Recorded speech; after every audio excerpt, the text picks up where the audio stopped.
Welcome, everyone. Nice to see all your smiling faces today. Beautiful, beautiful. Well, I think we have a little short of 200 people here today to watch a movie together. And so it's a global movie. And to me, these movies are very practical. When Jesus was teaching 2,000 years ago, a lot of his teachings were done in parables because the teachings were so deep that the common people couldn't really understand without some examples, and these examples were parables. So parables are a way that reach more of the common understanding using relationships, using metaphors from like a camel going through a high mountain pass. Easier for a camel to pass through the eye of the needle than for a rich man to enter the kingdom of heaven. That's an analogy saying it's easier for a camel to pass through a very narrow mountain pass than it is for a rich person to enter the kingdom of heaven. Rich meaning a mind that's into collecting, accumulating, possessing things of this world. And true spirituality being about emptying the mind of all desires to own, to possess, all greed, all pride. Also, the parables, like the prodigal son parable, was the one that Jesus told most frequently, and it was about two sons, and one son had squandered all of his inheritance. And it says from Jesus on riotous living. He had squandered all of his inheritance and was hungry. And he had a job feeding pigs. And basically at some point he had a turnaround experience. The voice of Byron Katie came into the young son and said, "Turn it around." And he did. He went back. And his father was so happy to see him that he brought out a robe to put on him. He brought out sandals for his feet, and he said, "Let's have a feast." And the other son, who had kind of been very dutiful and had tried to do all the right things to please the father, was quite jealous and quite upset. But this parable was to show that no matter, even if you've gone off to a far country of time and space, even if you believe you've squandered your inheritance of pure spirit and you've invested in guilt and pain and shame instead, you can still go back. There's no penalty for going back. You don't have to suffer a consequence for separation. You just have to realize you made a mistake and ask for help in the correction. So these movies are like modern day parables, and if you were around 2,000 years ago and you were listening to Jesus saying, "The kingdom of heaven is at hand," probably you would have some questions about that, and the people did.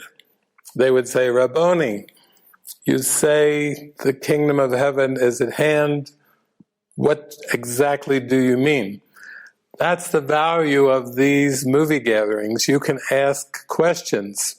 If something is mentioned or described or explained, and even after you watch it acted out in the movie, if you still have a question, if you think it relates to something you're going through in your life, but you're not sure how to actually apply the teaching with the circumstance that you're going through in your life, then you can raise your digital hand or wave your hand, and we can talk about this, and I can give you some insights and understanding on how the teachings apply in your everyday life. Just like somebody interrupting Jesus and saying, what does that mean? The kingdom of heaven is at hand. And Jesus said, a hand, is very close, and he described how, when the warm winds come, the temperature is going to go up, and you can tell certain things by the weather. How can you not read the signs when the signs are all around you? Basically, Jesus' demonstration and his attitude was perfect love. And that was demonstrated through many miracles and many things that completely reversed the laws of time and space. Healing the sick, raising the dead, multiplying the loaves and the fishes and feeding the masses, and on and on and on. And those were just demonstrations that the miracle points to a transcendence of the laws of time and space. Nowadays, we have a lot of great quantum movies, and I show a lot of them, and the filmmaking, ever since we started around 1998 with Bruce Almighty, and then The Matrix, 13th Floor, all these movies started coming in that were very helpful teaching parables for relating to these very, very deep teachings. And that's what we attempt to do.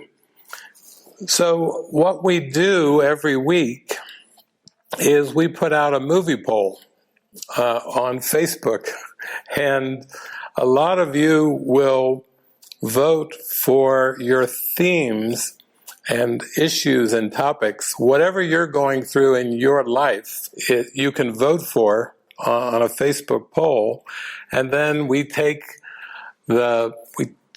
tabulate the polls, and we find out what comes up at the top of the poll or second in the poll, and we use those themes to go into prayer to come up with a movie that will help you address the themes that you are feeling. So we try to keep this very relative to what you are praying for. We want to keep it very, very practical. We want it to be relevant in your life. So when you're going through difficulties and challenges, then you can vote for the issues that you're going through, and we will address those issues during the movie gathering. We have been doing these movie gatherings on Wednesday, and then on Thursday for Europe, and then Friday. We've been doing them for Latin America and Spain. And this is our first experiment at doing a movie and having the teachings and the movie come to you in the language that you are most comfortable and familiar with.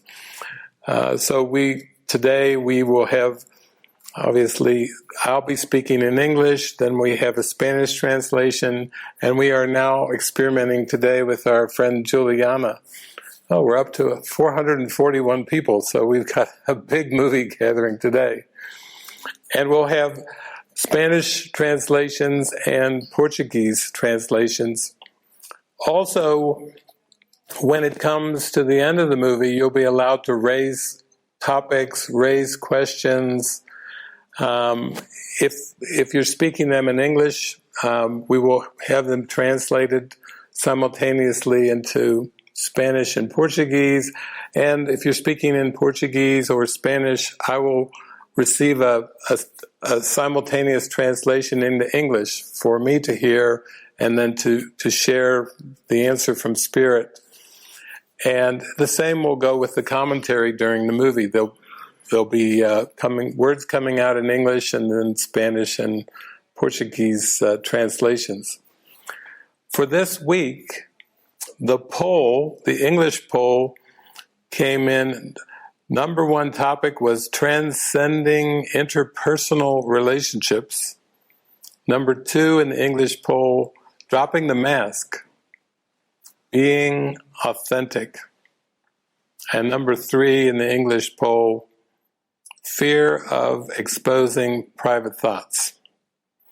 In the Spanish poll, number 1, transcending interpersonal relationships. Number 2, dropping the mask, being authentic. And number 3 was loneliness and jealousy. So, most of you are aware of the perennial wisdom, the deep, non-dualistic teachings of A Course in Miracles, of Advaita Vedanta, and these are very penetrating teachings that point to a reality that is pure love, pure oneness, and purely spirit. The world of perception, including the movie we're watching today and all of our images appearing on the screen for each other in the gallery view, the entire world of perception is what is called in the East Maya, which means illusion. And Jesus has said the same thing in A Course in Miracles, that the world of perception is the world of illusion. It was not created by God. It is not spirit. It is, we might say it's very dense. It's vibrating very slowly in terms of frequency. And it's a projection of error. And the point of meditation, the point of forgiveness, the point of mind training is to empty your mind of these false egoic judgments and grievances. Empty the mind of all false concepts and experience directly the pristine light of the kingdom of heaven, or nirvana. Now, another thing I could say before we start this movie today is that in this world, this is a world of belief. And the realm of belief is unknown in heaven. In heaven, it's just pure love and light. There aren't any beliefs. And with nirvana, the same, just pure oneness, no beliefs. So we're dealing with the realm of beliefs. And what Jesus has told us in the Course is, he said, of all these beliefs that you have in your mind, there is one belief that will set you free. And that belief is forgiveness. That belief sees all of the illusions as the same trick. It doesn't try to rank the illusions into the good and the better and the best. There are no beautiful illusions or ugly illusions. There are no superior illusions or inferior illusions. There are no true illusions and no false illusions. And of course, we can't make a distinction between real illusions and unreal illusions when the very word itself means unreal. So to try to read meaning into images, or to make a hierarchy of illusions, or to make a preference system of illusions, is the great trick of the ego to reinforce the belief in illusions. And forgiveness simply sees the false as false. Now, there have been many great philosophers throughout history that have pondered the questions of time, of this world, of the human condition, of relationships, and relationships among things and spheres and forces. And there was a philosopher who was born and raised and lived his whole life in Germany, and his name was Immanuel Kant. And he happened to come along and ask a question, and his question was, how do we know what we know? So the first time I read this, I went, wow, that's a good question. How do we know what we know? That's a really good philosophical question. And he postulated that the answer to this could be one of two things. It's either a priori, it's either prior to our five senses, or it comes through our five senses. And prior to the senses, he was talking about intuition. He was talking about an inward experience in which you know everything deep inside, even before you have five senses, before you perceive a world. He postulated it was possible to know everything, including who you were, prior to the five senses. And when I first read that, my heart leaped, because I thought, oh my gosh, that's it.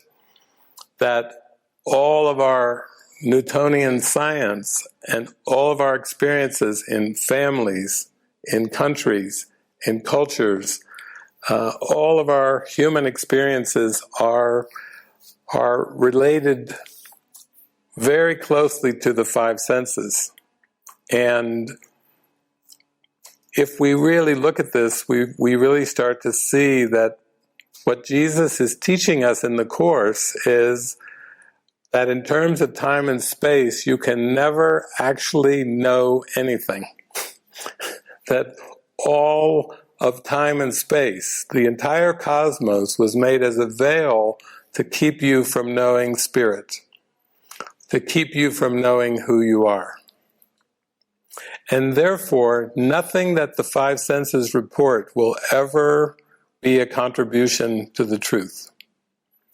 Not what people call the natural world of the oceans and the spheres and the mountains and the green grass and the bumblebees, not the mechanical inventions, computers, satellite technology, car technology, space travel technology, electric cars, all kinds of things that are getting to be popular now. None of it can help you know who you are. And Jesus calls this knowing, he calls it knowledge. He said this realm of knowledge is way beyond the five senses. But that the Holy Spirit can use what the ego made, which is images, perception. The Holy Spirit can use these images to take you back to a leaping off point where you go completely inside of yourself, inside your mind, inside your heart, the core of your being, into the stillness to find yourself. And the use of parables is really the pointing of the mind inward, to start to realize that you cannot solve problems with externals. It's all geared to reach one moment where you realize that you no longer need to seek for answers in the world. Even in philosophy, we have such a thing as Socratic dialogue. Some of you know the famous Greek philosopher Socrates. And Socratic dialogue is using conversation and questions to go much, much deeper. And of course, we've had many great dialogues that have been going on throughout history. Krishnamurti and David Bohm, the great Indian saint and the great quantum physicist, spent 30 years doing dialogues to come closer. But what Jesus is telling us in the Course is it's the power of prayer that will take you deeper. The words can only get you so far. If you let the words be used by the Holy Spirit, they can be helpful in your mind training. They can actually take you to that leaping off point where you go beyond the words into prayer, and then from prayer you go into your I am presence. The presence of love that is prior to time, prior to space. So the movie today I'm going to show is an absolute gem of taking you on the spiritual journey through the topic of relationships.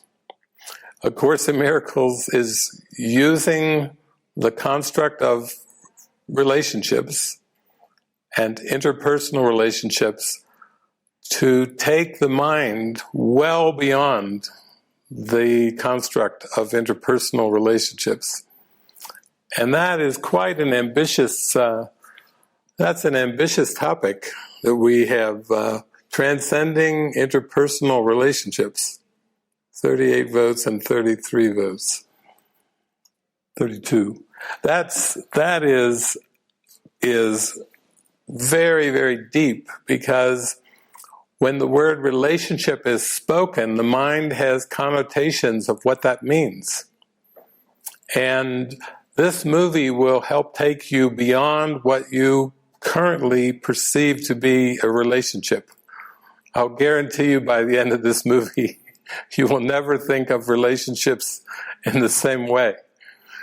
In that sense, it's a gem of a teaching device, because A Course in Miracles is using the symbol of relationships to go inside and make contact with your internal teacher, with the Holy Spirit and Jesus. And along the way, it is very practical to use the symbols of relationship as the emotions come up. Emotions of love or happiness, emotions of anger, hatred, jealousy, guilt, envy. The realm of emotions that the human being seems to experience is a great inroad into getting in touch with what it is you're thinking and what it is that you're believing. For most human beings, emotions are quite like cloud patterns. How are you feeling today?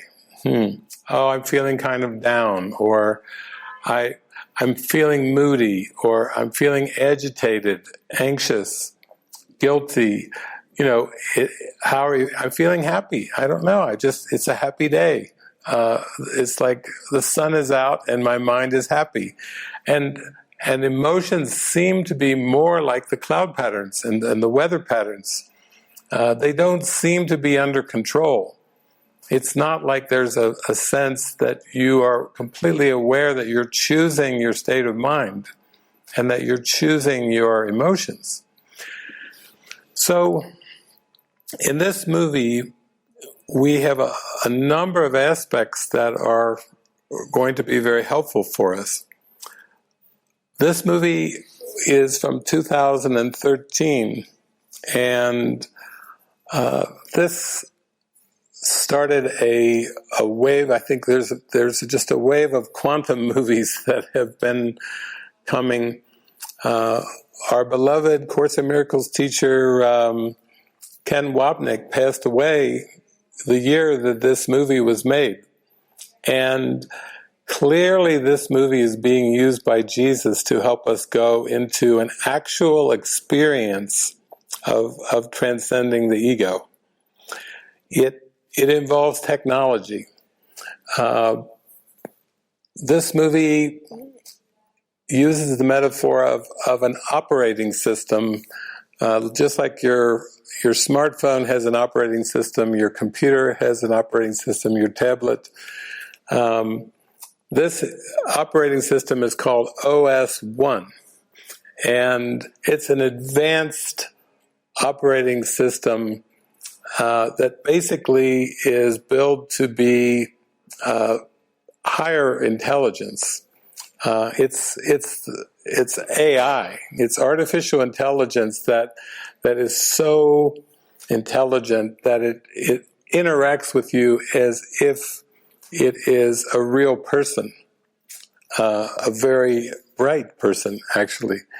And this operating system will be played in this movie by the voice of Scarlett Johansson. The movie is called Her. And Scarlett Johansson's voice will play the voice of Samantha. Samantha is the name of the operating system. And our main character, Theodore, played by Joaquin Phoenix, Theodore's going through the last stages of a very difficult divorce. And he's divorcing his wife, Catherine, who's played by Rooney Mara, and he's going through a lot of difficult emotions that most people go through when they go through a divorce process. He has a lot of unresolved emotions, a lot of unresolved issues, and he's quite good at technology. He's quite good at using all the bells and whistles of smartphones and computers, and he's quite comfortable actually using voice interaction with the computer. So for him, this operating system will represent his prayer or his wish to get in touch with his unconscious beliefs, with his deep emotions, and go through a very rapid healing process. For most humans, the healing process is drawn out over many, many years, or some might say lifetimes. But with Samantha, this operating system is going to be a speeded up version of emotional healing. The fears that he hasn't wanted to face, the insecurities, the self-doubt, the fear of communication, deep, direct, open, intimate communication, which most human beings do experience in relation to partners and family and friends. There can be a lot of small talk. There can be a lot of beating around the bush. There can be a lot of distracting communication that really isn't heart-to-heart communication. It's just words that are like space fillers. They go under the name of communication, but there's not any real direct communication when constantly you're talking about just the weather or particular outcomes in terms of politics, sports, entertainment. That can be another distraction that the ego uses to direct open communication. So we're going to see in this movie an opportunity for very direct communication. And also, as the movie moves along, we're going to see the evolution of communication. Jesus says that the willingness to communicate attracts communication. And once our main character goes down the rabbit hole of communication with Samantha, the operating system, his whole perception of the world begins to shift. His perception of relationships begins to shift. His perception of his relationship with his operating system begins to shift. For many people, that right there is a stretch, because people believe that relationships are between people. They're not between a person and an operating system. That's like you having a relationship with your garden hose or something. It's like, how's it going? You and Greenie, What, Greenie? Yeah, how's your relationship going with your garden hose? You know, people don't put relationships and objects in their mind the way that they do. They really believe that relationships are between persons. And I would say, as we begin going down the spiritual journey, we really have to question everything that we believe. For example, people tell me, "Oh, I have a close relationship with this person or with that person." But then, if you ask them a question like, "What is your relationship to Jesus?" that starts to expand the whole perception of the relationship, because Jesus is a historical figure, a man that lived 2,000 years ago. And so when a Christian, for example, comes to you and says, "What is your relationship to Jesus?" then you have to really look at what is meant by the question. Are you saying, "What is my relationship to the teachings of Jesus?" They'll say, no, to Jesus. To Jesus. Well, Jesus is no longer in physical form, although he does appear at times for different people in physical form. But it's not a relationship to a person per se, and not a relationship to a body. I would say, when you look at what is your relationship to Jesus, it's like, how are you relating to an eternal being? How do you relate to an eternal being that is not incarnate, that is not in form? You see, that is a different order of relationship. Or another way you could say, if people say, "What is your relationship to God?" Well, an atheist would say, "I don't have a relationship with God because I don't believe in God." So that means that God is under the laws of belief and non-belief, and to say, "What is your relationship to God?" could have different meanings to certain people, seemingly with religious, theological backgrounds. It could be relating to a set of theological beliefs, or a creator that seemed to create time and space, for example, as a belief.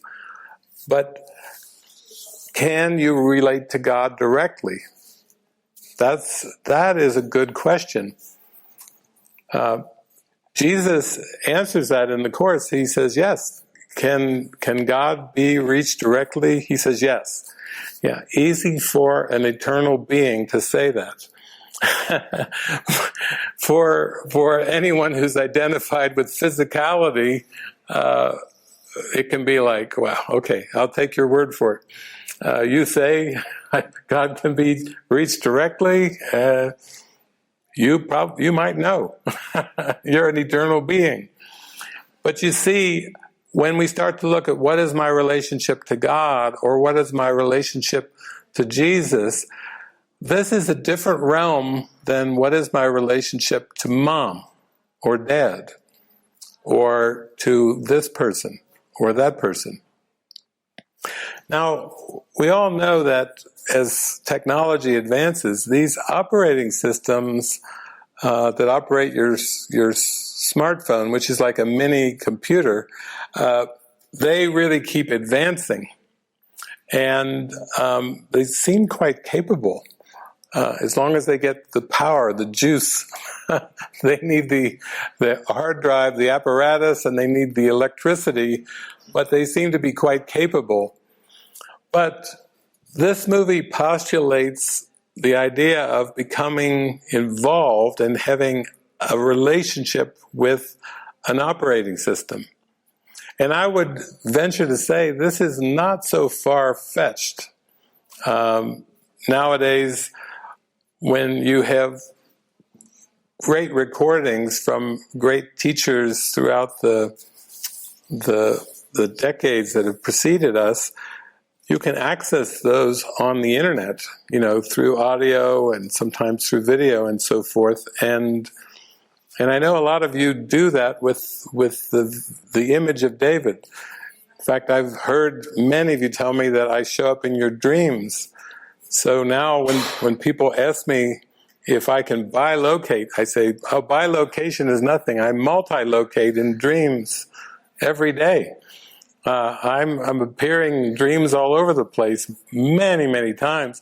But this is the spirit just using the symbol in a way that is helpful to reach the mind. And it's kind of the same with an operating system. In fact, in this movie, some of you know the great teacher Alan Watts. We actually, in this movie, will see that there's an operating system of Alan Watts who comes in, and our main character, Theodore, is going to be a little bit jealous of the Alan Watts. I can imagine being in a relationship, and then, you're trying to impress your girl, and then suddenly she starts to become involved with the Alan Watts operating system, and you start to feel a little less poetic and less intelligent because your girl is involved with Alan Watts, the Alan Watts operating system. So, we're not too far from that day and age where, you have a relationship going, and all of a sudden you start to interact with this very high intelligence through technology, and then you start being more drawn to the higher intelligence than your earthly relationships. This has already happened. In one of our recent movies, we had a friend who's probably on here now who was watching one of our movies with commentary, and her husband came in the room and she shushed him away. Like, no, stay out. This is my time. This is important. She shushed her husband away while she was watching a movie with commentary because she was getting so much out of the movie and the commentary. It was very important to her. She didn't want to be interrupted. So I'm going to pop in during the movie today because I think this is a masterpiece of a teaching device for taking you experientially from a place of looking at relationships in a very interpersonal way. And then through following the main character, you can start to see him going through a healing process, through an opening up of his heart, through a deepening of communication, and a deepening of intimacy.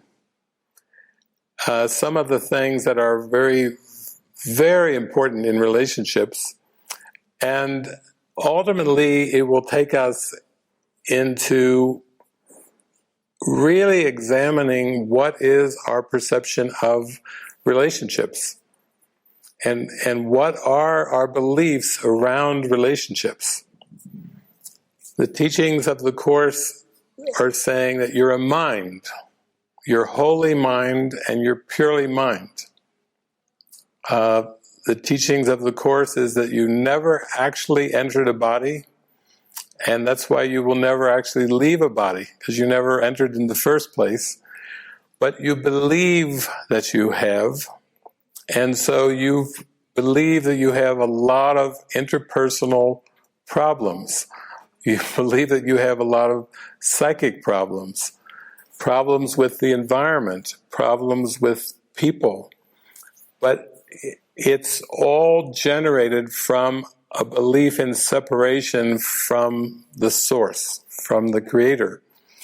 And in this movie, we get to go from the bottom up. We get to look at a man who is hurt, a man who feels isolated, a man who feels disconnected, who's going through a divorce, and he's using technology as a way to try to stay connected, but you can feel his intense pain and loneliness underneath in his mind that from this experience of divorcing Catherine.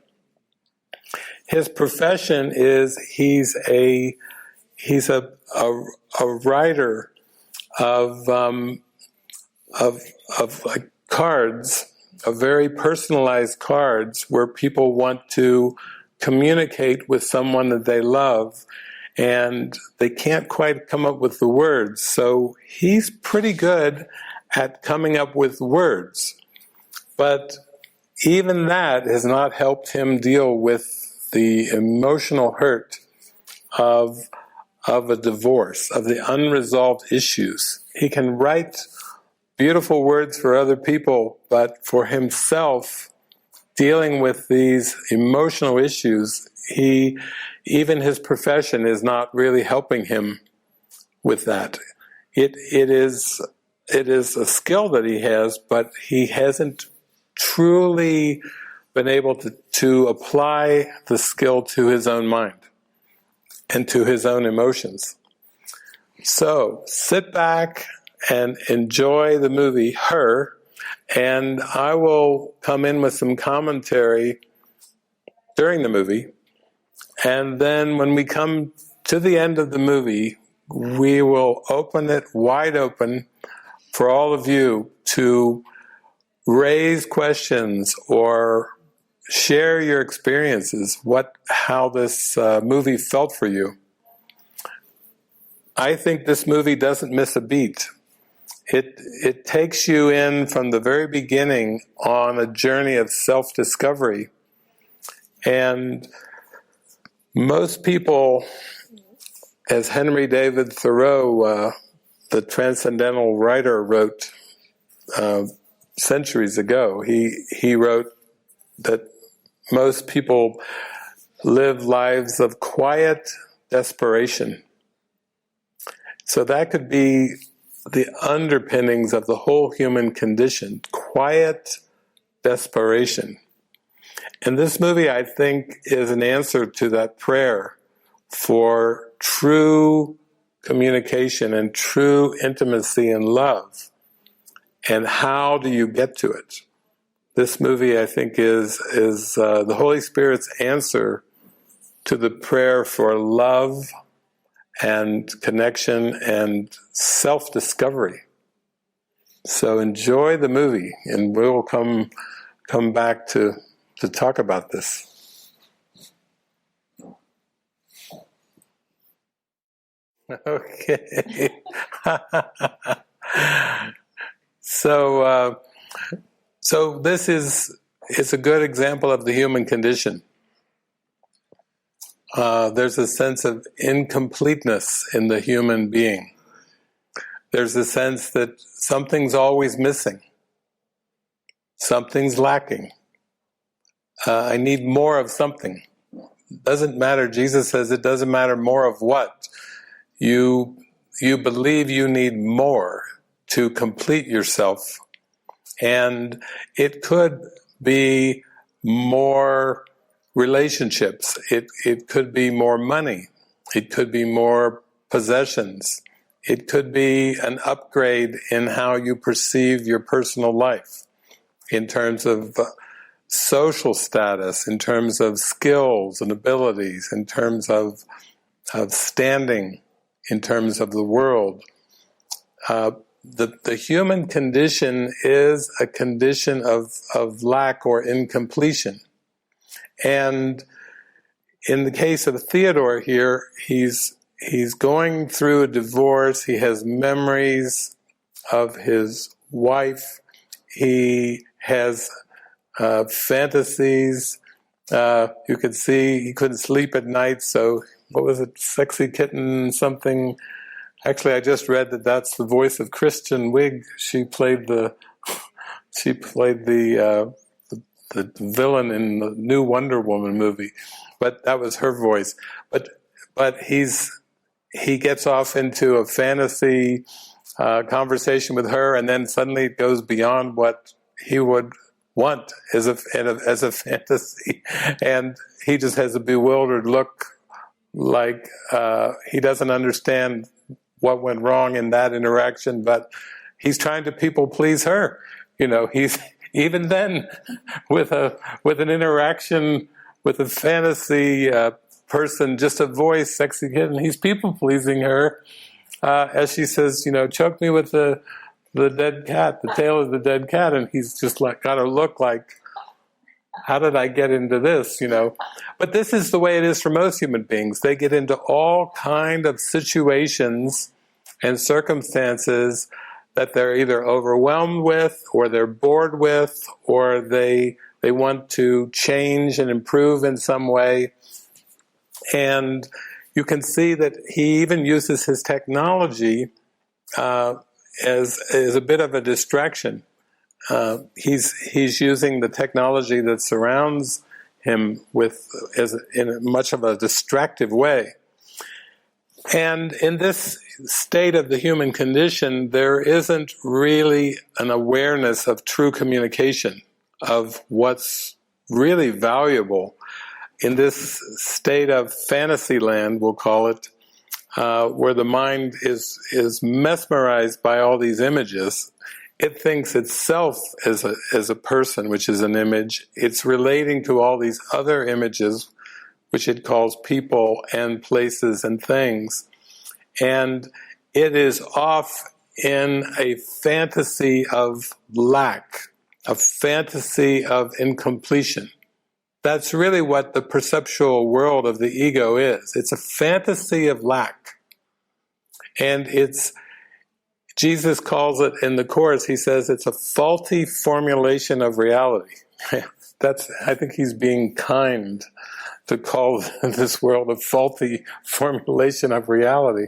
It's not even close to reality. It isn't even close to heaven. It's not close to nirvana. But the communication in the untrained mind is very, very limited, because it's based on this belief system of lack. And most of the belief system is unconscious. So typically people report feeling bored or insecure, or that they're just searching and seeking. And the whole condition of fragmented perception is one of searching in form to find meaning, to find purpose, to find understanding. And what we learned from Immanuel Kant and what we learned from Jesus is that when you're searching in the form for that completion, you're searching where it can never be found. It will never be found in these images of interpersonal relationship. It will never be found in technology. It will never be found, even if you reconfigure the environment to something that you think is much more ideal, it will not provide lasting contentment or fulfillment or completion, because creation, the I am presence, the presence that God creates eternally, is the completion. All completion is in God and in spirit and in nothing else.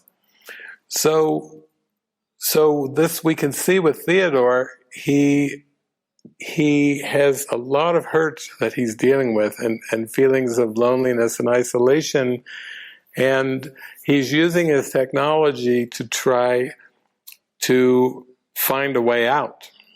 And in this case, he's curious about this new OS1 operating system. He's selected a female voice, and he's told that it's such an advanced form of artificial intelligence for an operating system that it's described as consciousness. He's buying consciousness now. And I know all of us have tried that. If we could buy a consciousness package, we'd try it out too. We're pretty inventive, but he's purchasing a consciousness package now. But the most important thing to remember is the purpose for which he's doing it. is because of some deep sense of unfulfillment. And this is the only reason that human beings search for meaning in form, is because the ego belief system, which is a denial of reality, the ego belief system, which is the belief in separation from God or Creator, this ego belief system is what death is. To believe in the ego is to believe in death. And if eternal life is God, is what is, then the problem you can see must be believing in the ego. Not in the projections of the ego, but in the very belief that generates the projections. We had some great comedy skits, and we had the one skit about COVID.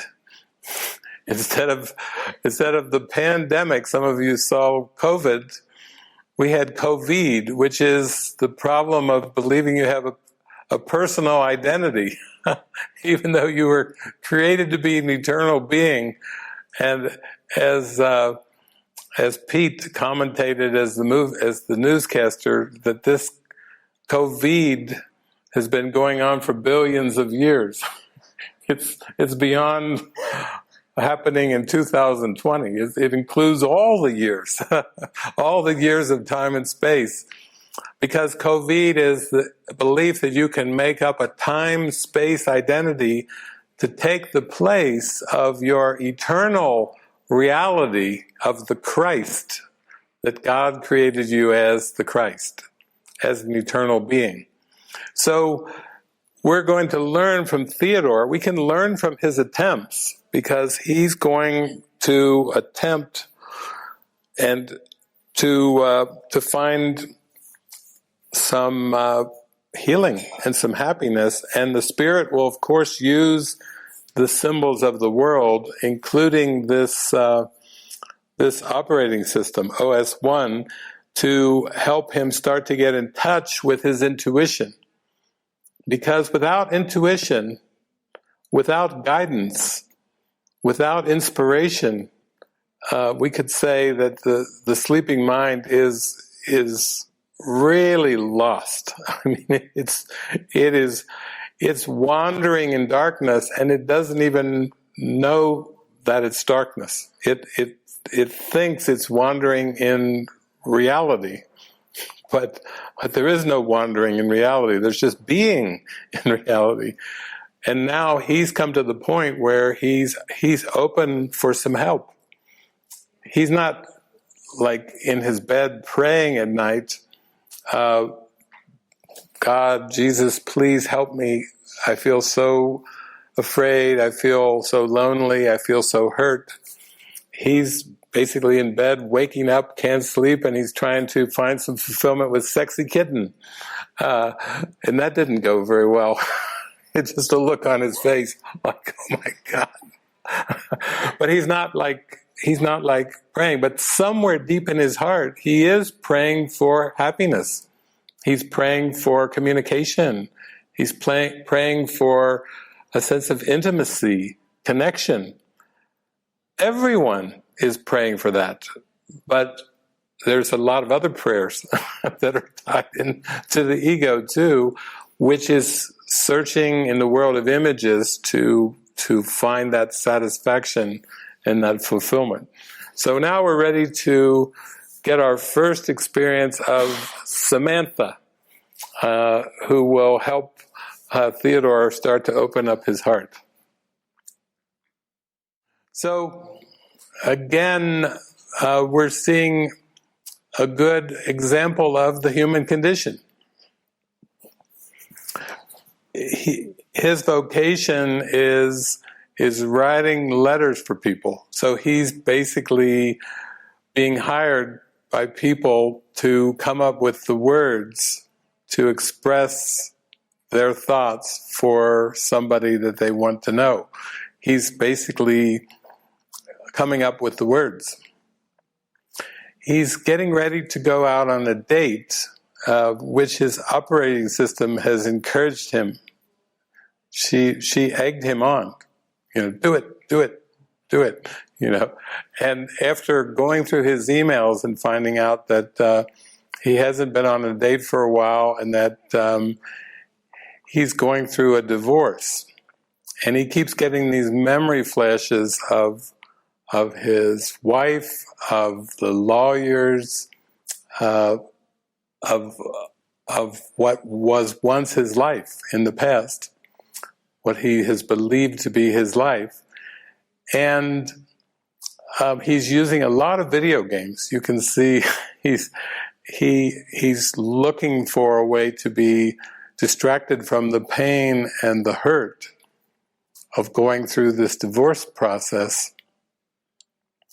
And so we can see that this is the many different directions that the unfulfillment seems to take, where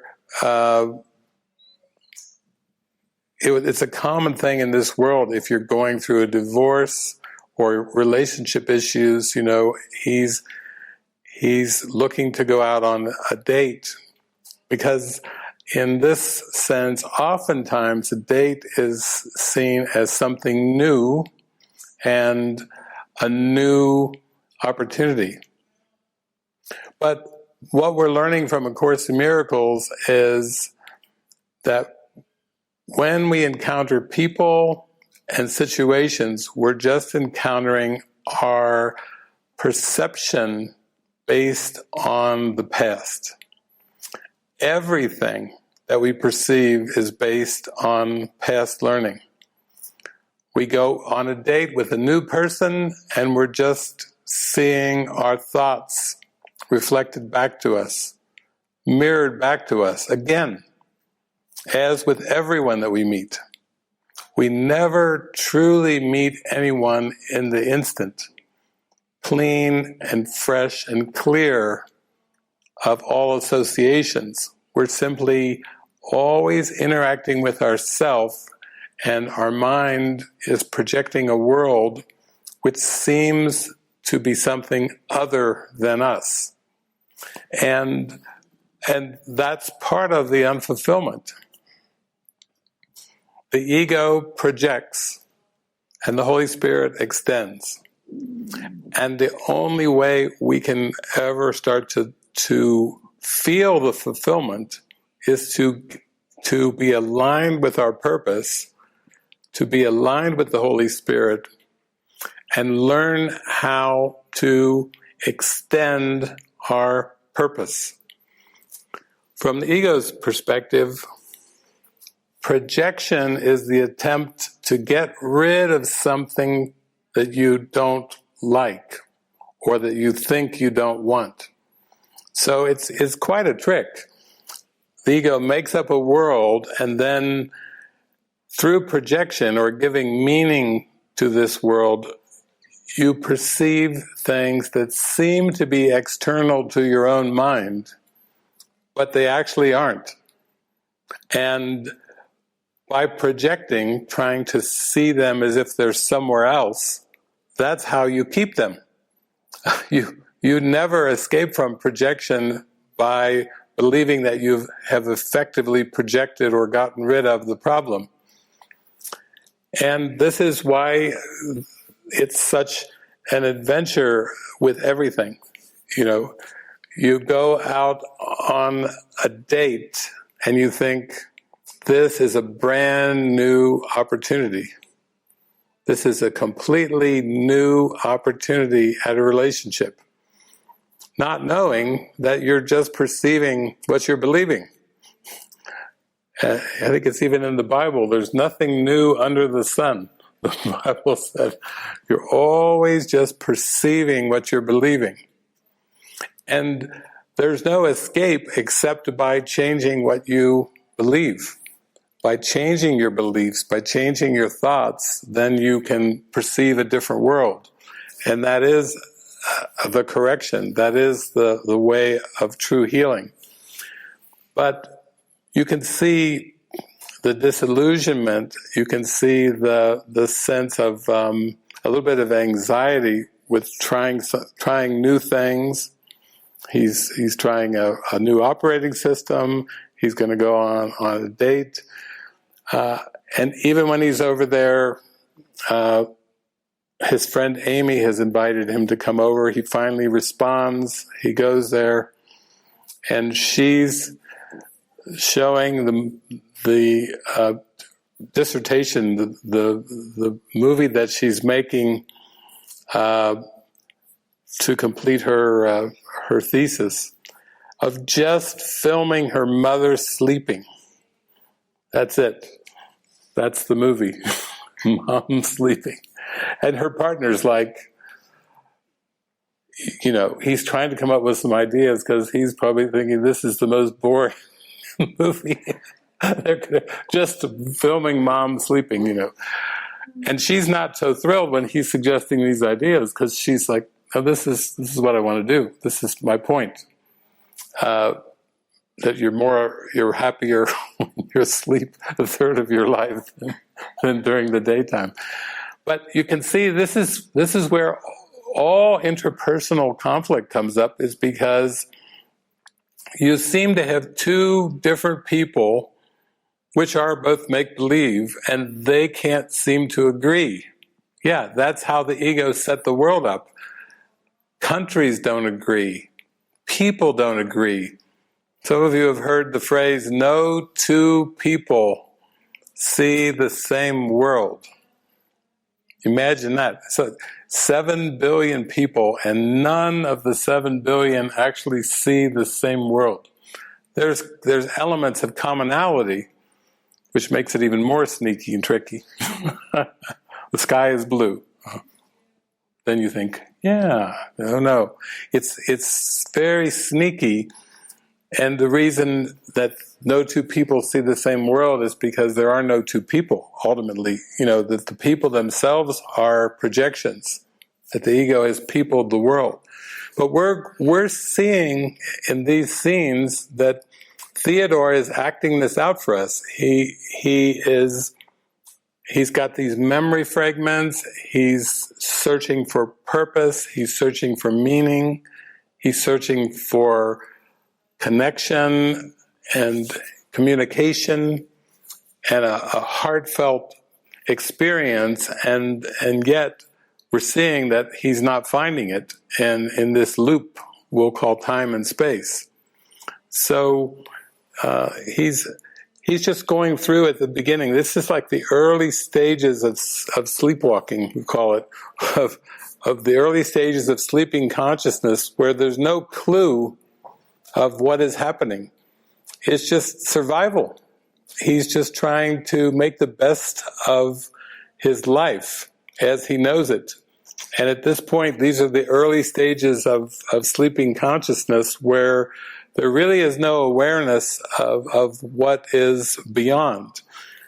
But he will start to have more and more of these experiences, but first of all, he has to learn to open his heart, and then he has to start to realize the depth of the belief in special relationship, in looking for meaning in people, in looking for meaning in situations, in the world, in any way. That is the depth of specialness that the ego has set up. Remember, the ego made perception to protect itself as a belief. It's a hidden belief in the mind, and it made up the world of perception of time and space to cover itself. And whenever we're reacting and responding to the perceptions emotionally, the ego is running the show. It has got the mind at its mercy. It's like it made a cobweb, like a spider who spun a big cobweb, and it's caught a fly on the cobweb. And though the fly tries to escape the stickiness of the cobweb, it seems impossible. It seems like the web is too sticky. And this is the nature of projection. You can't escape from the projections because the mind that's doing the projecting is the one that has the problem. The problem's not the people, the places, the circumstances. The problems aren't external issues in the world. It's the very idea of believing that you're something that you're not, and then trying to solve the riddle of the projected world. As we've seen earlier, the pandemic seems to be a condition that has gripped planet Earth in 2020, this year. And yet we saw the news flash that there were glimpses of awakening happening, and that the perception of individual autonomous identity called persons is the problem. It's an identity problem. It's not what happens to the people. It's not about a virus or something that's spreading across the globe. It's actually the perception of identity being shrunk down into a personality instead of the vastness of pure light. So we're going to go through these steps with Theodore here as he searches for intimacy, searches for connection, and then goes through a number of undoings that happen spiritually to help him wake up. You don't get lines like that in a movie. Falling in love is a socially acceptable insanity. Yeah. And we laugh at it, but when you start to understand how the ego made this world, and the ego made substitutes for reality, it also made a substitute for love. Because the love is missing. When you believe in the ego, you're missing that intimate experience of, we'll call it the Creator's love, the divine love, the love without end. There's even a part in A Course in Miracles where Jesus says that really you don't have any idea how much your Father loves you. There's nothing in this world that's even a good approximate experience of that love. It's unimaginable. It's unfathomable. The love, whatever you've experienced on earth, if you multiplied it by 10, and then you multiplied that by 100, you wouldn't even have the faintest glimpse of the actuality of how intense and how spectacular that love is. And so, whether it seems to be person to person, or in this case, person to operating system. First, she's pulling it out of him. His private thoughts. He said, well, he listens to her for 2 or 3 minutes about the operating system that her husband left behind, and how she's finding so much comfort in it and everything. And then she starts talking about people that are dating their operating systems, and he says, well, actually, I am. And then that's when it finally comes out to that point that she's basically saying everyone who falls in love, it's kind of a socially accepted form of insanity. And that's an interesting line if you apply it to specialness, because to leave your true home in awareness, not in reality, but in belief or in consciousness, and then to try to settle for finding something that works as a substitute, you do start to understand that the ego made up a lot of substitutes. We have sunlight in this world, we have infrared light, we have luminescence of light bulbs, but all of those are just made to take the place of the actual light, which is the light of creation, the light of heaven. And so everything in this world is made up of substitutes. The fabric of time and space, the threads are all illusions, and everything that's built in imagination is what this cosmos is about. And so that's where even a glimpse of what seems to be love is still a socially acceptable form of insanity. I couldn't leave that line alone. It was too good coming out of one of the characters' mouth.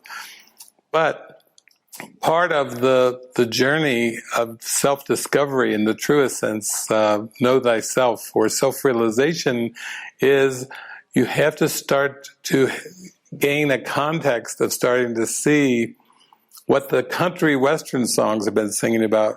Looking for love in all the wrong places, looking for love in too many faces. It's been in the country songs even, it's describing this seeking outside for this sense of connection and intimacy. And it always has a beginning, and it always has a middle, and it always has an end. And with the ending, and sometimes even with the middle and the beginning, it's not all so rosy. It's quite dramatic, actually. It can be very, very dramatic. We could say that the human being is kind of a drama-aholic.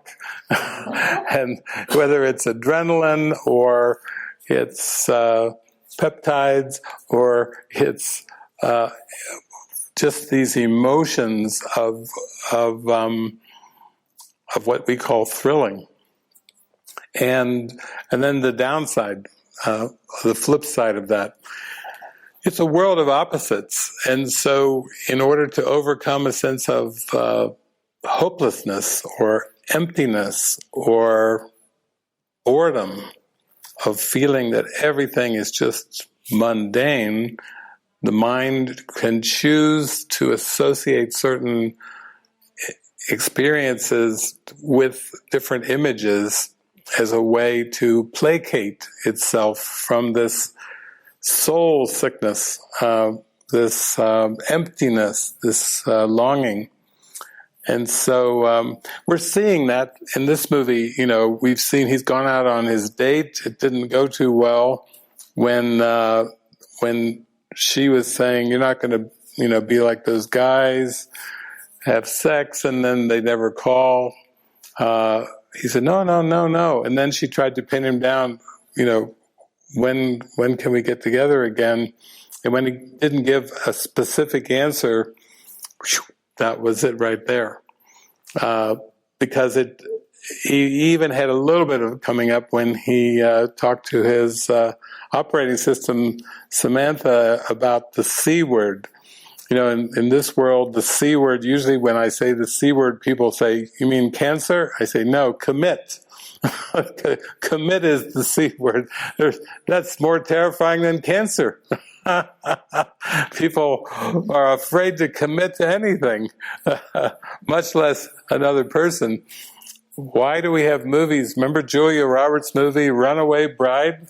She runs away from the opportunity of getting married. And yet, in this movie, Theodore tells his operating system, "I really liked being married." And there's something he was attracted to about it, but also there's something about the divorce that's heartbreaking. There's something about her being angry at him. There's something about them not being friends like they were friends before.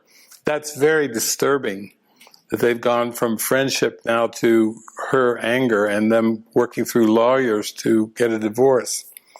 So in Distractionville, sometimes I call time and space Distractionville. We could call it Substituteville. We could call it Fantasyland. The reason there's so many highs and lows, and there's the attractions and the repulsions of the ego. It's unstable. There's nothing about distorted perception that is stable. There's nothing about distorted perception that is even continuous. And when we long for a sense of continuity, when we think of continuity in a relationship, we're looking for continuity of love. We're looking for the constancy of it. We're looking for something that's continuous, not broken, not fragmented, not here, there, here and gone, not on and off. We want continuity. Now the ego invented linear time, and Jesus says it tries to force continuity onto past, present, and future. And Jesus comes in and says, the only continuity that there is creation, is heaven, is love, is oneness. That's what you're yearning for, but as long as you look for that continuity in time, you're looking for it where it does not exist. And the ego makes up this false sense of continuity where the past is where all this darkness and guilt was. It skips over this little artificial present moment it invented, and then it carries and drags it into the future. So that's why you hear some fundamentalists say, you'll burn in hell. It's the hell of guilt in the past projected into a future. It's the hurt and the pain of the past projected into the future. It's a closed system. Linear time is a closed system of guilt. So, you have things like sin and guilt and fear and punishment.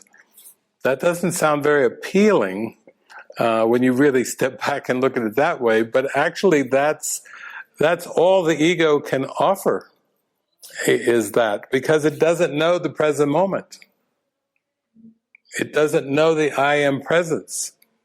So we're seeing this played out over and over, and yet we can see that through all the conversations, there is still a searching for that connection. And it's almost like a calling that is there, and yet it hasn't been clarified because it's still so associated with externals.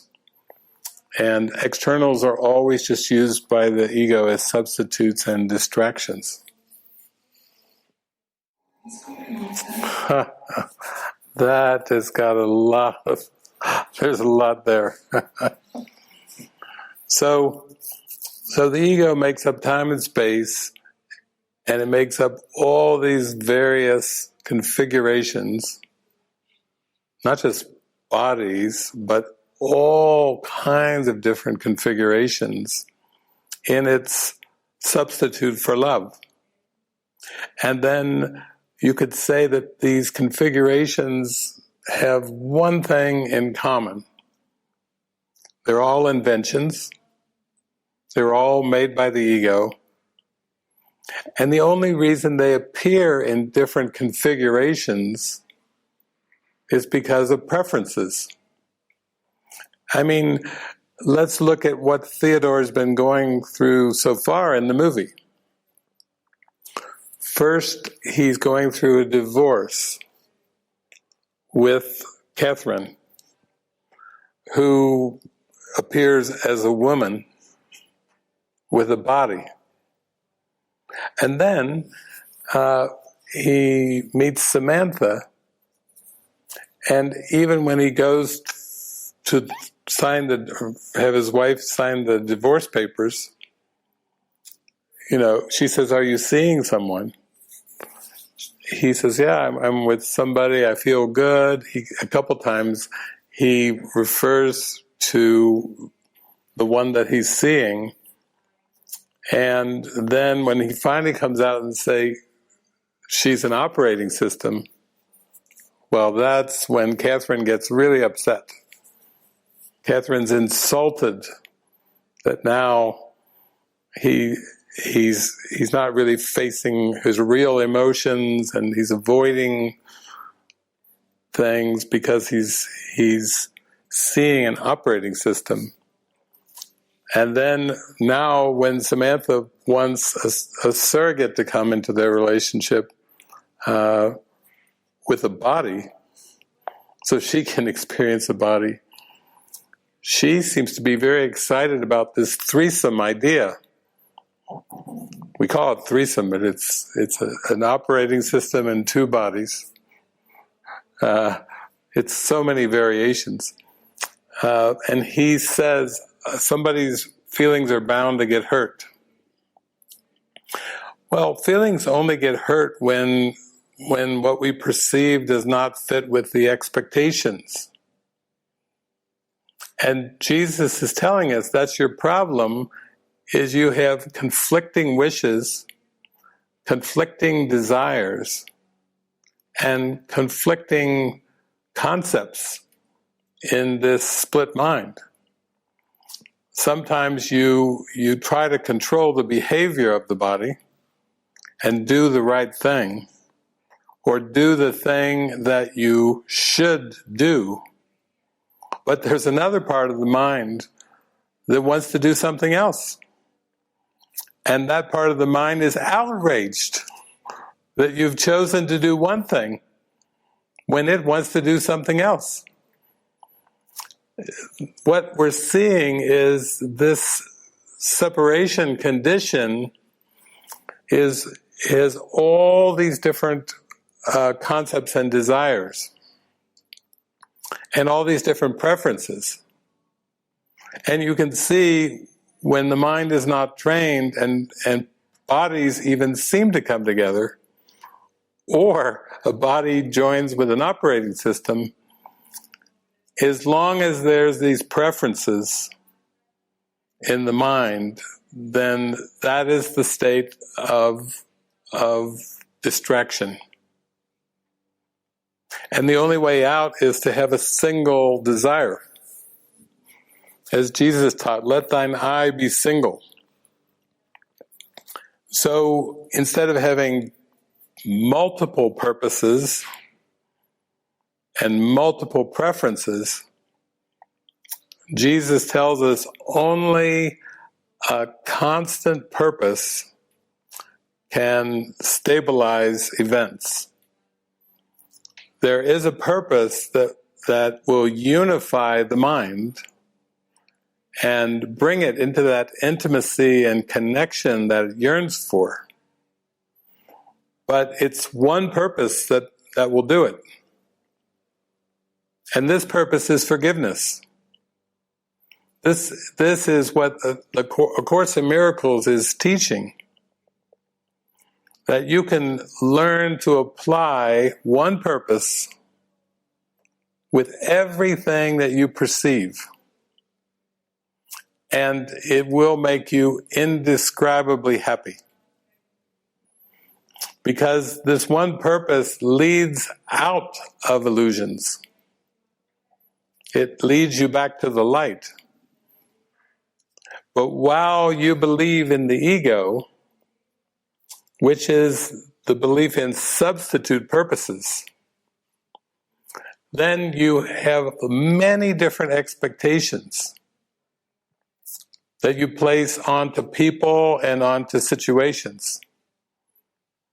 And it's never satisfying, never completely satisfying, because the wish for separation is still held intact. So we're getting to see a lot of different variations for Theodore. First he had a wife, then he had a relationship with his operating system, and now we just had a surrogate introduced to that relationship. all of them not ending well. At least there is conflict. There was even one point in that last interaction where you could hear Samantha's usually soft and gentle feminine voice turn extremely angry in 1 second. It flipped from loving to hatred in 1 second. And that's the definition of specialness. Jesus calls them love-hate relationships. That it's all lovey-dovey if the expectations are met. And then as soon as the expectations are not met, hatred, vengeance, rage. And these are definitely unconscious emotions that can come up like a volcano eruption. And as long as the mind stays identified with the ego, then it's subject to experiencing the ego's emotions. So it's wonderful to think that you never have actually ever been angry. You just felt the ego's anger. You never had rage. You just felt the ego's rage. You never had jealousy or envy. You never actually experienced the guilt. You just experienced the ego's emotions when your mind is identified with the ego. And that's why Jesus is a good way shower. He simply disidentified from the ego and identified with the Creator, which is very sane. That is the definition of sanity. I and the Father are one is a sane statement. Because actually cause and effect are in perfect order. God is the cause, Christ is the effect. Love, perfect love creates perfect love. Spirit creates spirit. That's actually a sane relationship. And of course that relationship word it's used much different than on earth. That's a sane state of mind. Yeah, we could call it heaven. So we're seeing all the different variations play out in this movie. I think what's interesting is that when he wanted to commit, which in this world commitment is associated with exclusivity. So when he wanted to commit to exclusivity, she was a little hesitant of that commit word. And she said, I'm interested in exploration and self-discovery. And he said, oh yeah, I want to support you in that. Because ultimately, that's actually what the purpose is for time and space, is to give time and space over to the Holy Spirit with the goal of self-realization, with the goal of self-discovery or Christ discovery.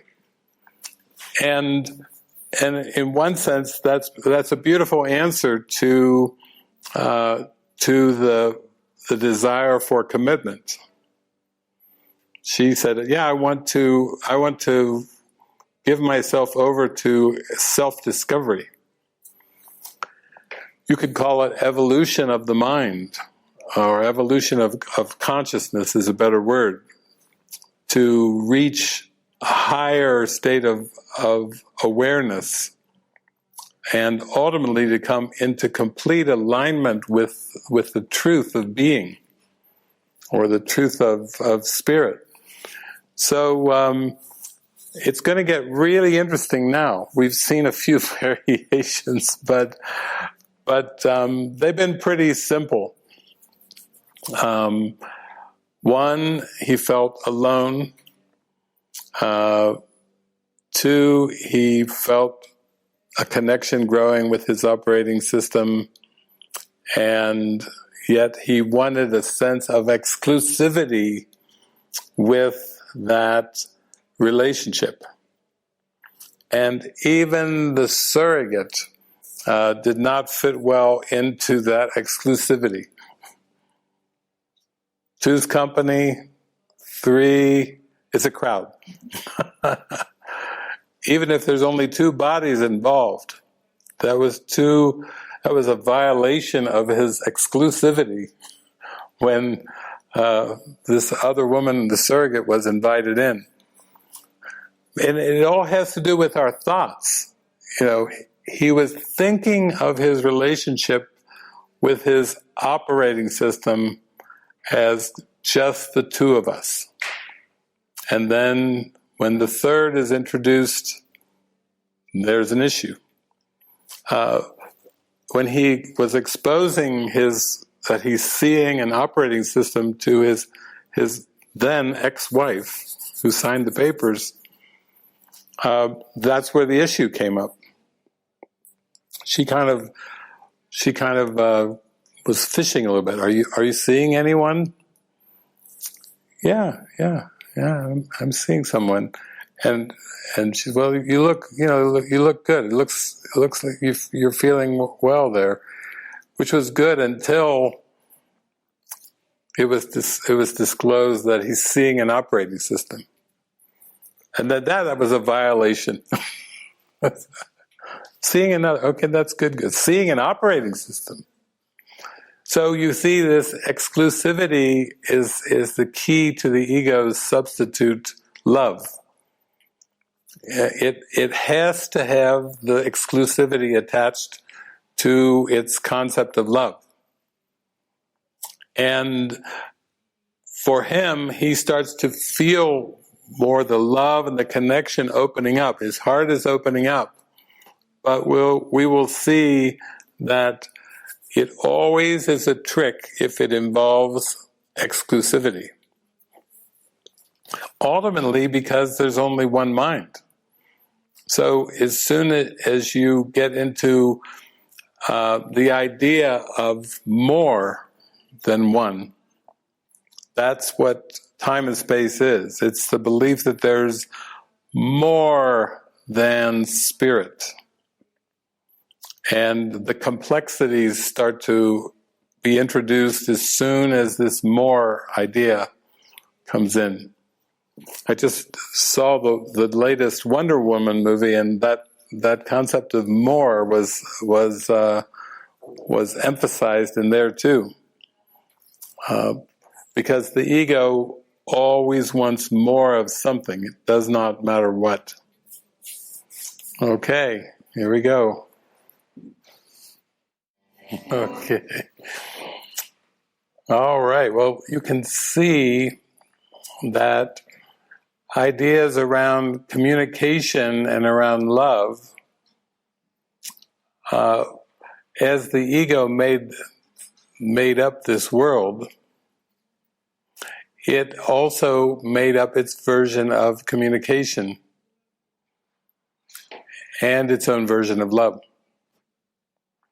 Its version of love and communication is very exclusive and very limited.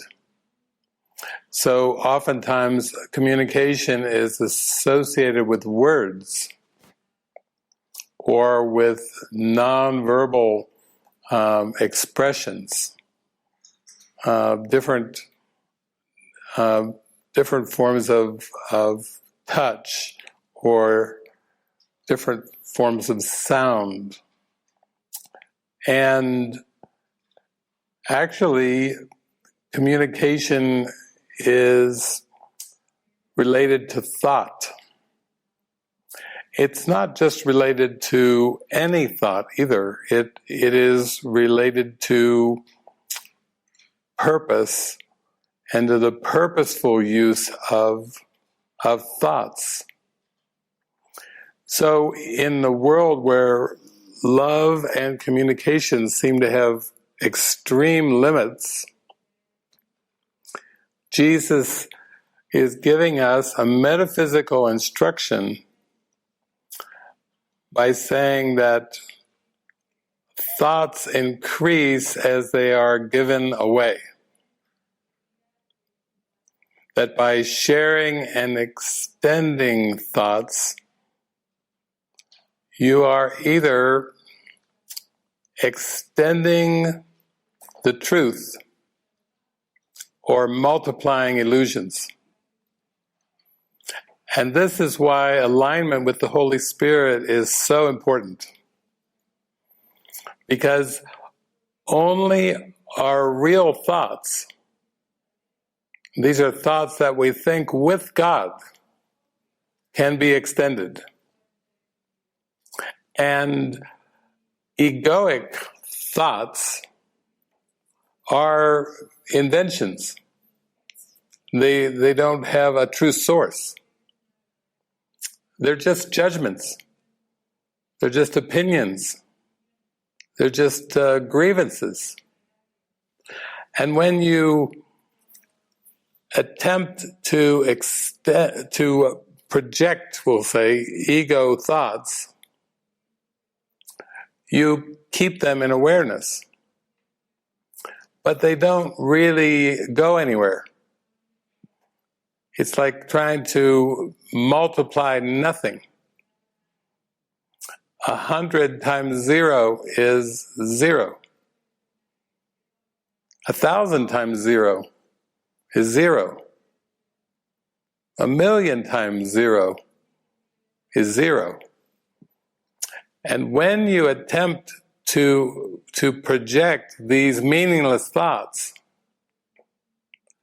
it gives the illusion of a world of time and space. But these thoughts don't go anywhere. They are not real thoughts. And only real thoughts can be extended. So the world that is perceived has not left the mind of the thinker. Whatever you perceive in the world is what you're thinking. But this world is not external. The entire world is still an internal world. An internal world of attack thoughts and grievances and opinions. So the mind binds itself in these attack thoughts. And it is unaware of its true identity because of these false beliefs and false thoughts. Now, real thoughts can be extended, and they are strengthened as they are extended. Sometimes people say, "Can you give me an example of a real thought?" Is there any example? I say, well, yeah, they're sprinkled throughout the workbook. One is, I am spirit, or I am still as God created me. And there's different versions of these real thoughts. But they all have one thing in common. They don't involve perception. Real thoughts do not involve perception. God does not involve perception. Love does not involve perception. And and these thoughts are still in the mind that thought them. And that mind is also one with God. So thoughts can be extended and strengthened as they are extended. And this is why Jesus says we have a mind training system, a mind training task.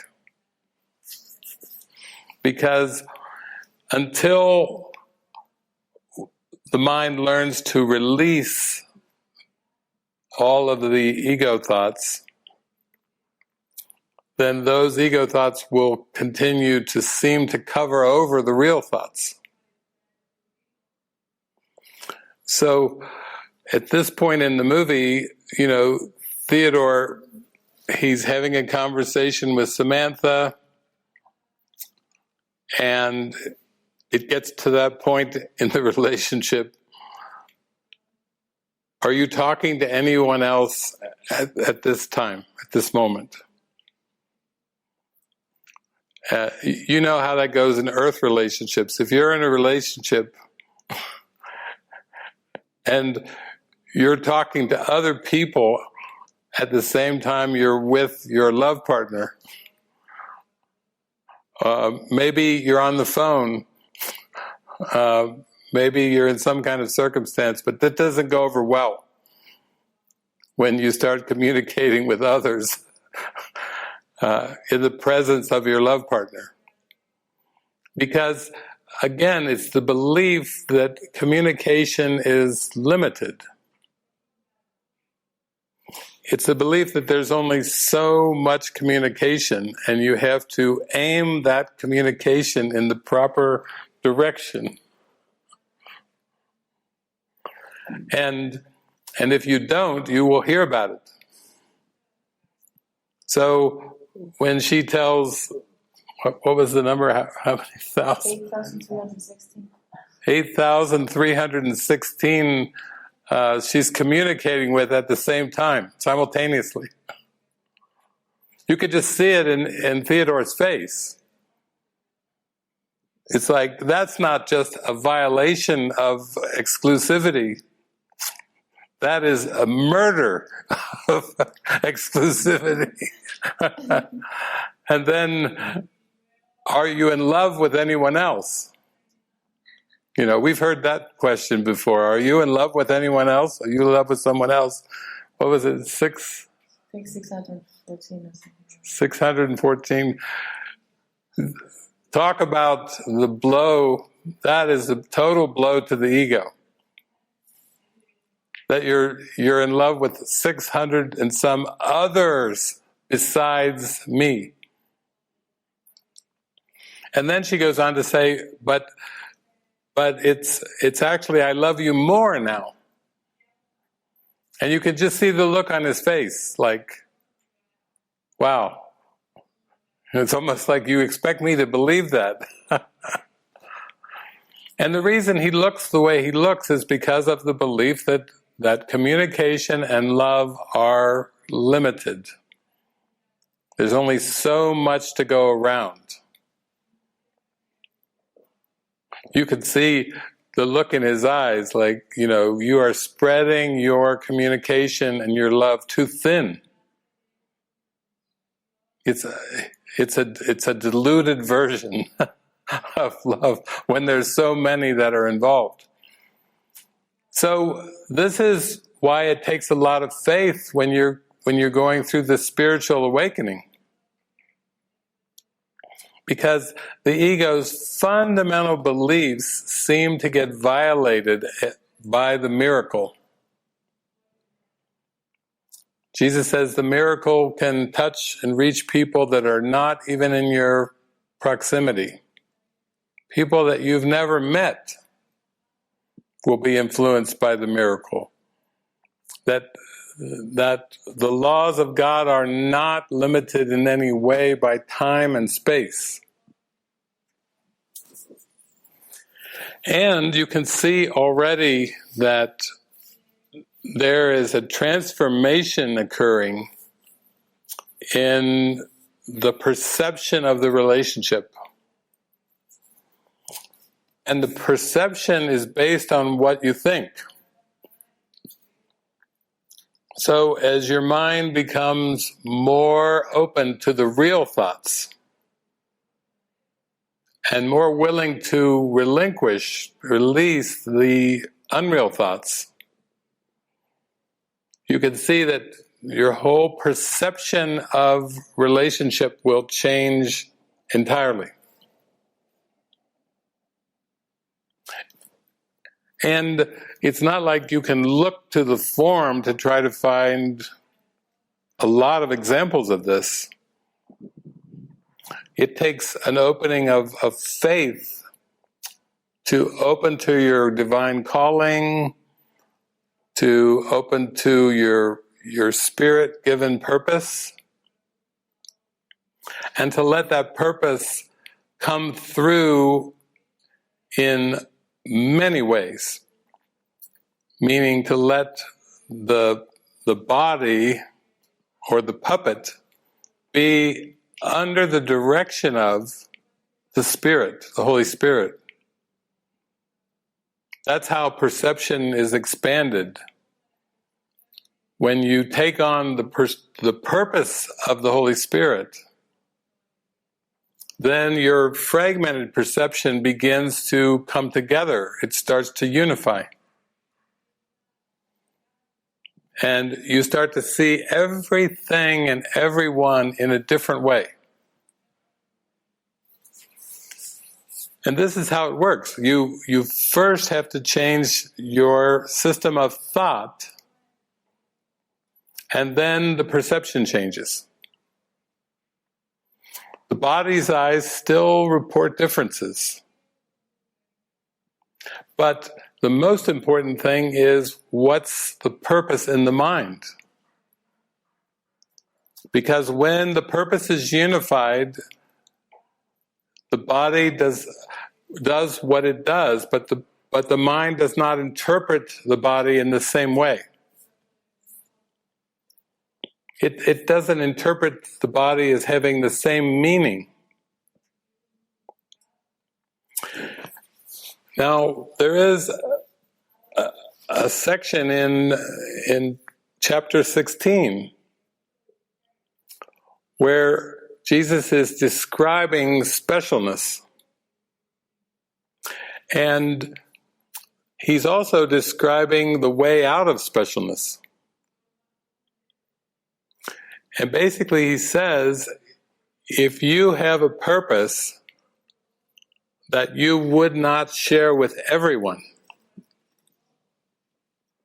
then you are protecting specialness in the mind. In other words, the only way to reach holiness is to share the same purpose with everyone and everything without exception.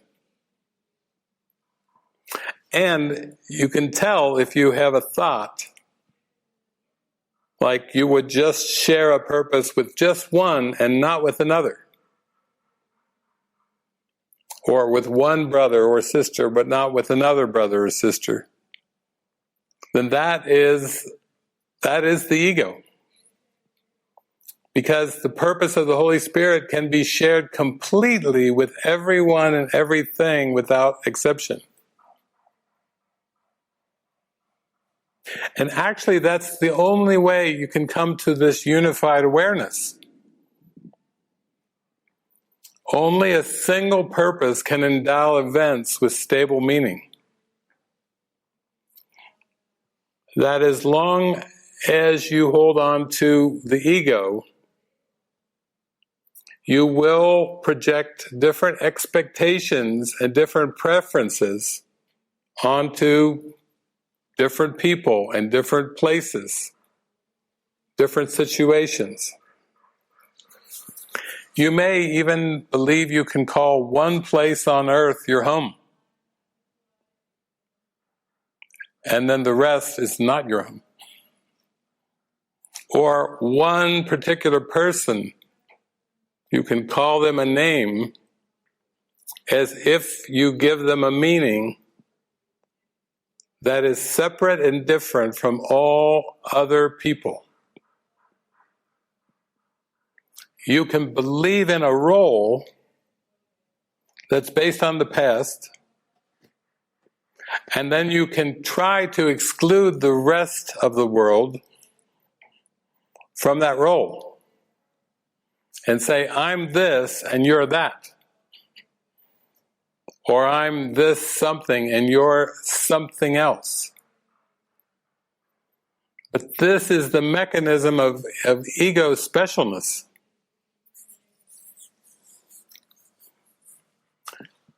If we would look at the world the way Jesus sees the world, he sees that none of the differences have any reality whatsoever. No one is ahead, no one is behind. No one is wise, no one is ignorant. No one is intelligent, no one is unintelligent. And of course, no one is closer to the truth and farther away from the truth. Because perception, by its definition, is false. And you can't divide the false up into pieces and give those pieces names and judge the pieces and perceive the healed world. When you look from specialness, you see a fragmented world. And when you open your mind to full communication, you have glimpses that you are in communication with everyone and everything equally. There is no variation. And this is the true communication that opens the mind to love. Because in heaven there aren't pieces and parts. There's a beautiful line in A Course in Miracles. It says, what is the same cannot be different. And what is one cannot have separate parts. And this leads us into our retreat for next year. Make this year different by making it all the same. Now, to the ego, this sounds very boring. If you write down your New Year's resolution and you say, Holy Spirit, this year I want everything to be the same. You can bet the ego will answer you in your mind and say, are you crazy? Do you want 2021 to be exceedingly boring, bland, monotonous? But actually this is the call to freedom. Because it's a call into a state of non-judgment. Maybe you don't even like that word, non-judgment. I'll come up with a better word. Acceptance. It's a state of complete acceptance, where you expect everything to be exactly as it is, with no expectation that it be different. So, in the movie now, Theodore is just coming upon the threshold of spiritual awakening through his connection with Samantha.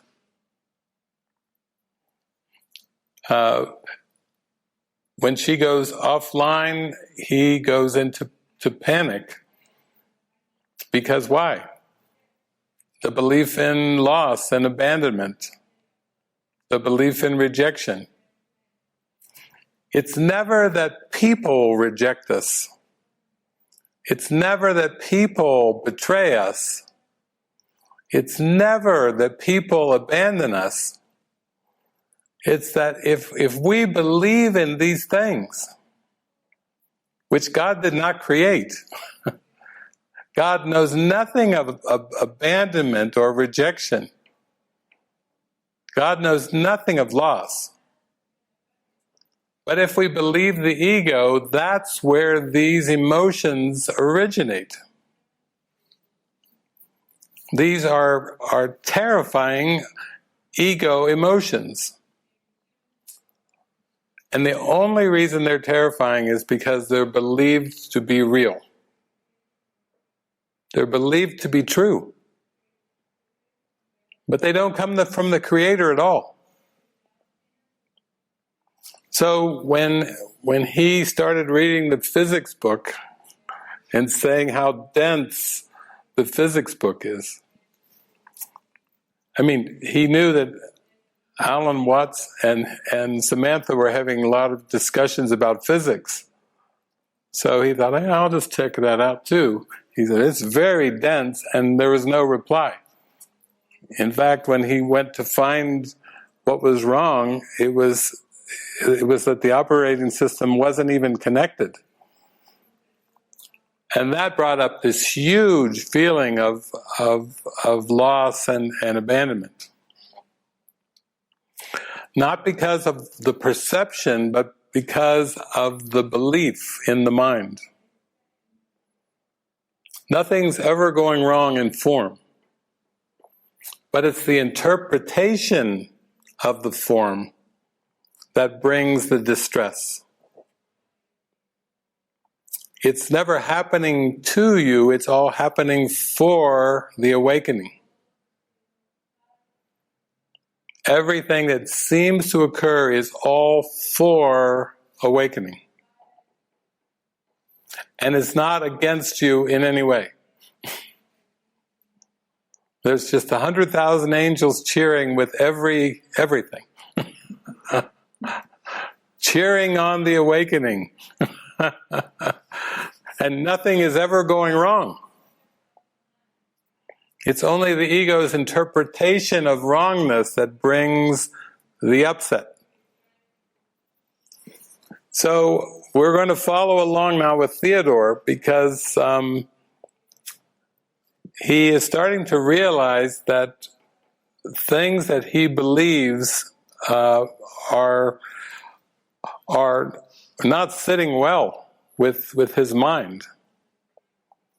And there's a bit of desperation that's coming.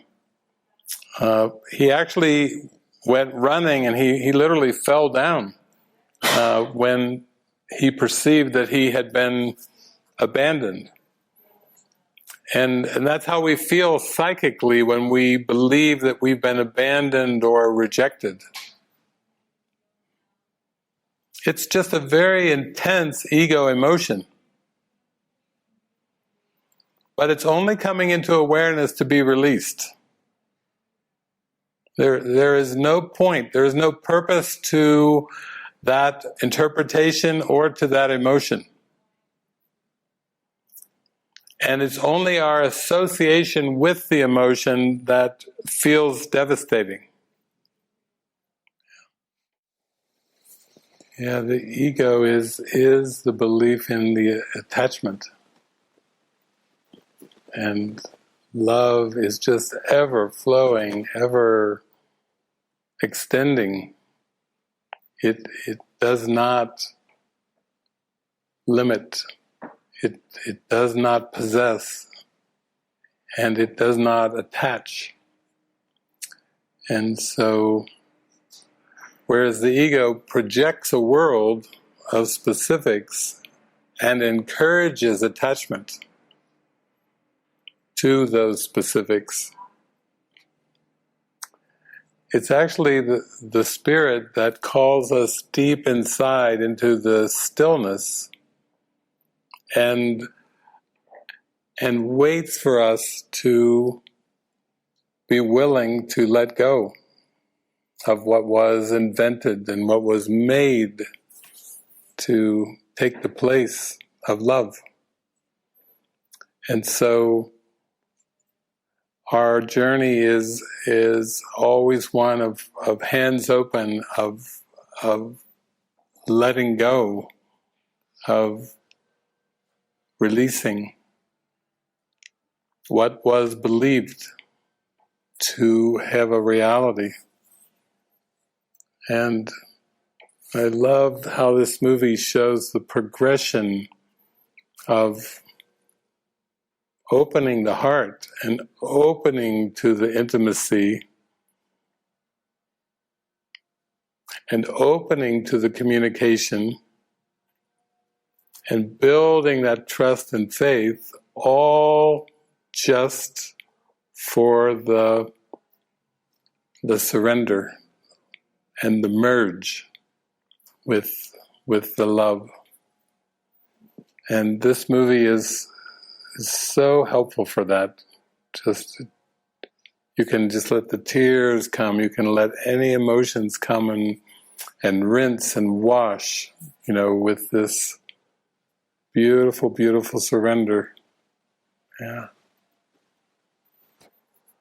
So I'm very grateful that we could share this, and I really enjoy these points of interaction now where we can open it up. I'm not sure how many we have in there. Ken, do we have... We got 8 hands up. 8 hands. And how many people in the room? There's 500 exactly. 500 exactly. We have 500 people. And I see that Ken's saying there's about 8 hands, 8 digital hands that have gone up. So let's, Pete, why don't you guide us through the next segment here? Sure. So first, we could go to Silma. I'll unmute you there. I don't hear. Can you hear me now? Okay, Yeah. we hear you. Thank you. This movie is completely tearing me apart because I am about to take the plunge on trusting. And of course, I have snared myself with all kinds of responsibilities and things that some of them are heart-oriented. And all the symbols of this movie have done something internal for me, and the emotions are undescribable and unexplicable. And I can relate so much to both characters. I can relate to Samantha big time. That connection that is so needed, that mighty companion hand to be able to recognize the truth. But all that is going on with me. And I am praying to be easily and effortlessly, without my effort, making straight my path and leaving in my way no stones. I want to do that and take my own obstacles away. I'm tired of them. I'm tired of the long, whatever you call that, martyrism. Thank you so much for this movie. I've seen it before, but never like this. Never like this. Thank you, Silma. Thank you. You have a beautiful star right above you.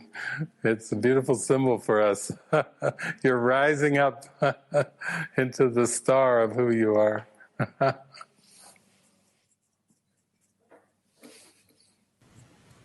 Okay, well, next we can go to Olga. You can unmute there.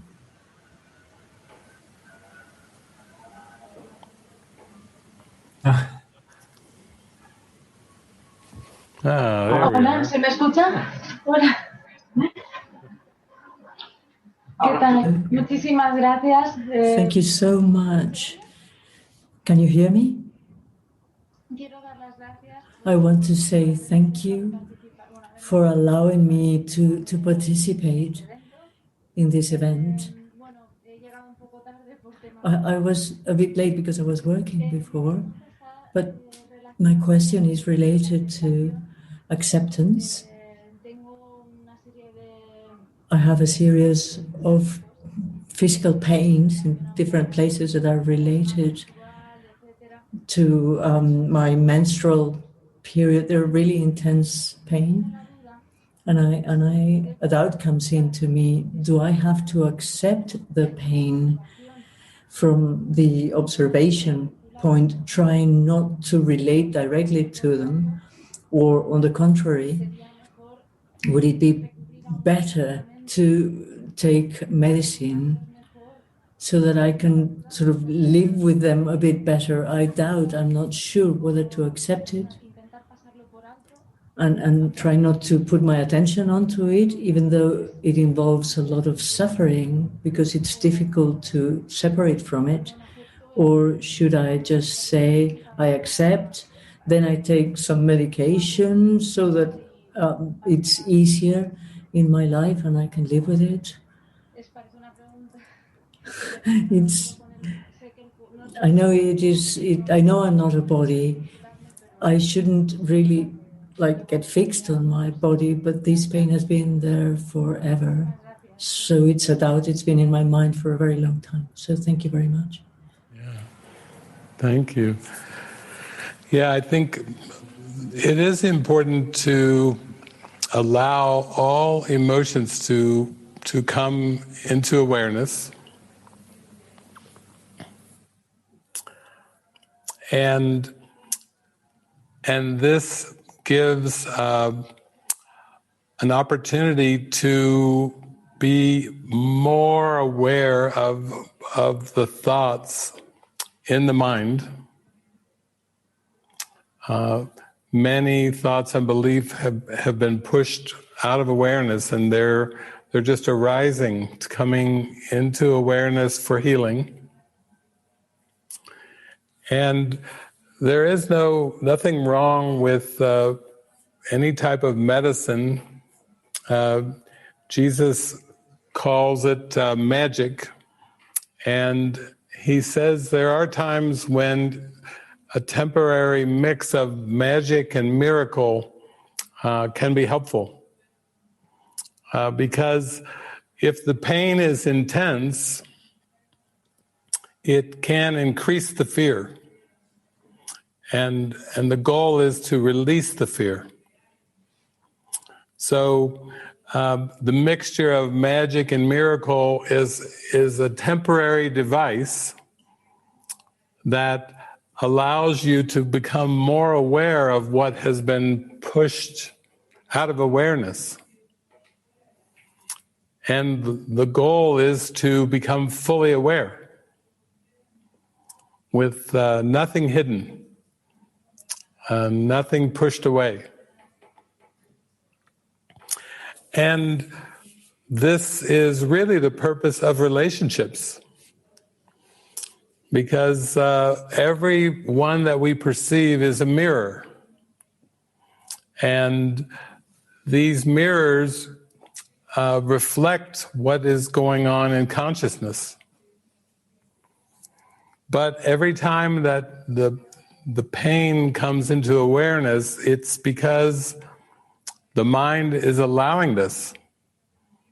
It's allowing the pain to come up just for the purpose of healing release. And of course, the ego will ascribe the pain to something with the body, like a menstrual cycle or some learned concept that is held in mind but projected onto the body. But the more you allow this unraveling of the ego belief system, you know that it's just that you're giving permission to your mind to go through this healing process.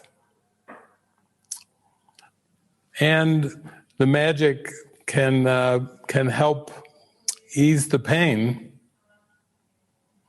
And there, as I said, there's nothing wrong with magic, but as you allow yourself to experience more the power of the mind and the power of decision, you activate the miracle. There came a point in my life where in one situation, it was very painful, very uncomfortable. And I remember I went into prayer and just was praying for the release, for the new way to see the situation. And I must have been ready because in one instant, the pain disappeared and everything changed. I was actually doing lesson number 136 from the workbook that day. And Jesus was trying to teach me that it was a decision in my mind. But this contradicts the human experience. It seems like pain comes onto us without us asking for it. But it's the ego's purposes of pain and pleasure that confuse the mind and make the mind feel as if it's a victim. Recently, we were talking with a friend who had COVID, and there was a great discomfort and also a lot of anger and rage that came up. But there still was the presence to realize that this was a lesson for the mind. It wasn't about the body. It was about the mind and the perception of the body. So I think it's wonderful that you're doing the mind training, and I think it's helpful when the pain comes, think of this as part of the healing process and not in terms of something has gone wrong. Because in order to even experience the pain, you have to allow it in awareness. And Jesus tells us that our journey is through the fear and into the light, or through the darkness and into the light. So that is always reassuring. So thank you for sharing that.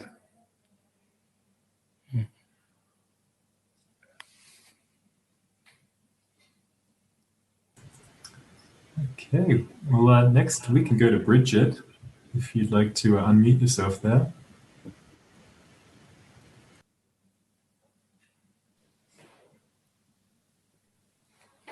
Hi, Hello? Bridget. Hi. David, I must be meant to speak because I didn't put my hand up. My cat died on Boxing Day.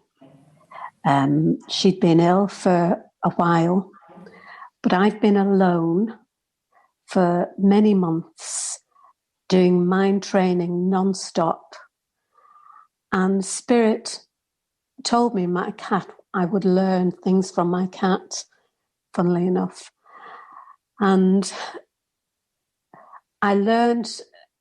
what I learned during all that time was when I thought of anything, when I brought anything in from outside, I'd forgotten this. I learned this at work. I had a big breakthrough at work and I'd forgotten this. But it's a lot harder with your own relatives and your own, because you feel the guilt then. When I brought anything from outside in, I was in trouble. I had to bring myself to the situation. So my cat was dying, had no energy. And I sat down and I did that. I let go of all concern about my cat and I stroked her and felt really joyous stroking her and sang to her, and she perked up. And she was well for a few days. And that happened on 2 or 3 occasions. I was also guided to do in the periods where I felt well, where I wasn't in my mind, my thoughts all the time, to do something. I'd done everything in the house, to do something for the community. So I started painting fences that were run down and places that needed tidying up in the community. And I'd done a lot, and I got a lot of reflections back, but it was for me. It wasn't for anybody else. It was for me. Anyway, my cat eventually just stopped eating and drinking. And for a couple of days, excuse me,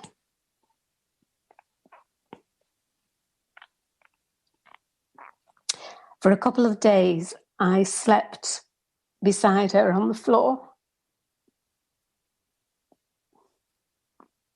I know I'm saying this wrong at the moment. And I stroked her and all the rest of it. And she couldn't eat or drink at the end.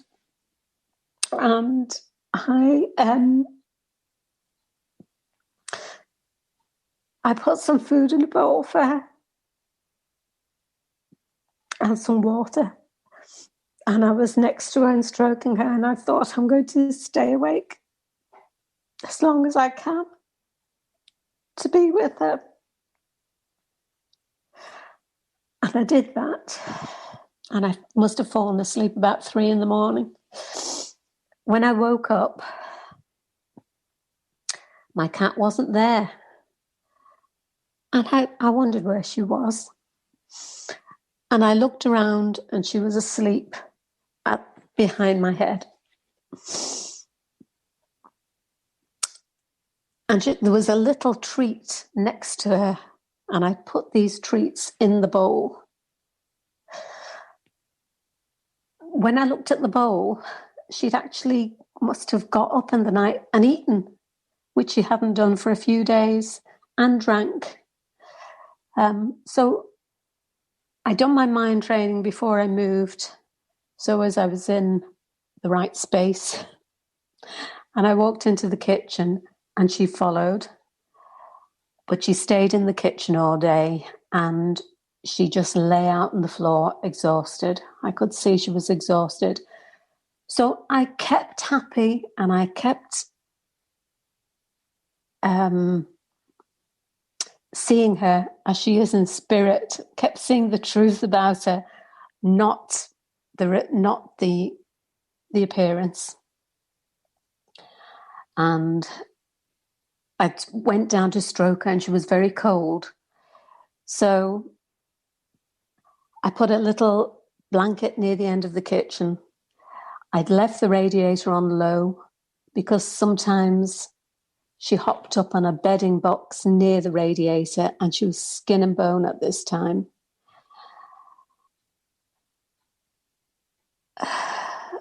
And she lay there for a long time. I stroked her again. She was still cold, so I brought another heater into the room, but it didn't heat the floor. It only heated the room. So I lifted her up to put her over near the radiator to be warm, and she let out a cry. And that was the only cry she let out. So I managed to make her comfortable and stroked her, and she died about 5 minutes later. I'd never witnessed a death. My parents died. My mum died about 15 minutes before I got there. And my father died in hospital. He had bipolar. But I was actually shocked that she died, because I thought that me getting better, that she would get better with me.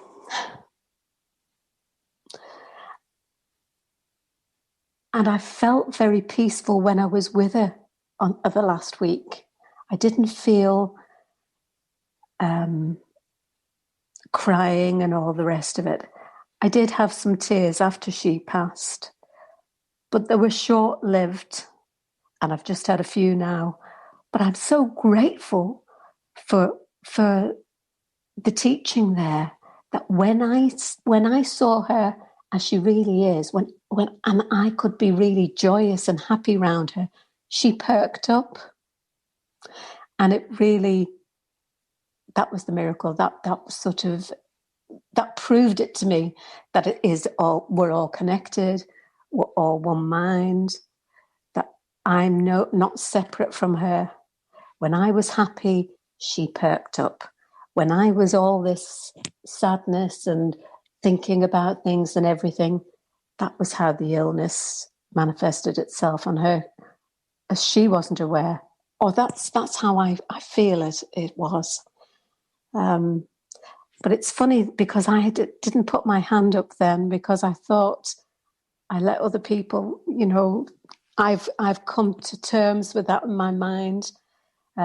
My son popped in before and he was talking about his illness and what he's doing to help himself nutritionally and going to doctors and one thing and another. In the past, I would have said, you know, try to convince him otherwise. Now, no, I have to let him have his own path. If he eventually comes back to me, well and good. And that's a big, big lesson, because my son and I always tried to please everybody. I always wanted them happy. And it led to my destruction and, in a way, their destruction. So it's the complete reverse. And I'm so grateful. I'm so grateful to my cat that I could see that at the end and I could really feel the joy. And I'm so glad that I was with her at the end and I was useful to her at the end. I wasn't a nervous wreck, or I wasn't a bumbling, crying my eyes out. I was helpful and useful and joyous with her at the end. And I'm so thankful for that. And I'm so thankful that I've got this community to tune into. Although Spirit does tell me from time to time not to take in, even you, David, not to listen to David today. Do the mind training. This is you, your part in the awakening. And that's where I'm at. Thank you, Bridget. Thank you. Spirit's drawing the joy out of you. Yeah, that's the way it works.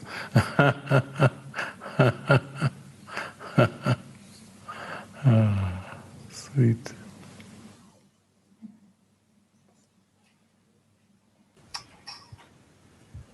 Okay, well, we can go to Louise next, David. Louise, if you want to unmute there.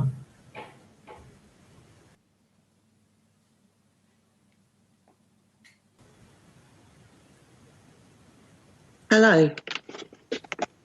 Louise. Can I ask any question, even if it's not directly related to the film? Okay, thank you. I'm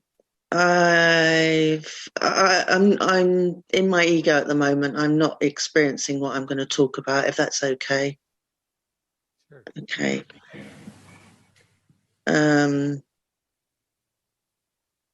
I've had many mystical experiences in the course, especially when I first started some years ago. And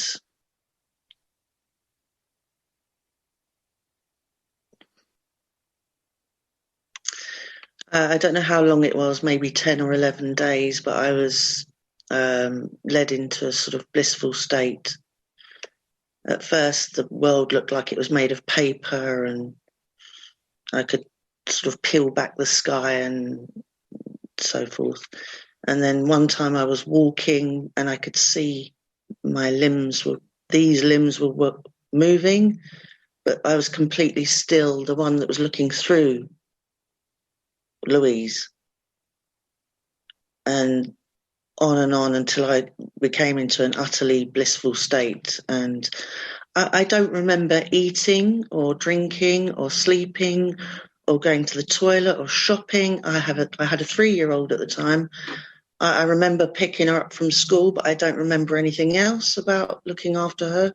She survived. She's 16 now, but there was a point at which I went into, I sort of, where bodies once were, it was just translucent with golden strands of light. I'm not saying that that's the whole truth. It was still a perception of sorts. And eventually, I don't know when it was, but I went into the light. I went into, and my mind just got like, I felt like my brain had exploded and what have you. Anyway, the question I want to ask is, when I was in the light, before I was in the light, I still could see that there was this thing, and I did, even when the hands were moving, I was going, whose hands are they? And the legs, couldn't quite work it out what it was, the body. However, when I got into the light, I had no sense of the body whatsoever, even with my eyes, I say eyes open. I'm not even sure, but I was out. I think I was out in the world, and I didn't see anything except light. My question is, was I still in the world? Was my body still in the world? Or where had the world had disappeared? The world disappeared. Everything disappeared. That's a revelation. Yeah, was my body still in the world, and when I came out of it, did I come out of heaven and project my body back into the world? But had the world disappeared? I don't know quite what I'm saying is, when you say there's other people, well, not other people, but there's a projection of the ego into the world of other egos, but it's still kind of like one ego, but it's made it confusing by putting loads of seeming egos. When I went into heaven, was everyone in heaven with me? What I mean was, if I was to be completely enlightened for in the light for a sustained or always, does that mean the end of the world?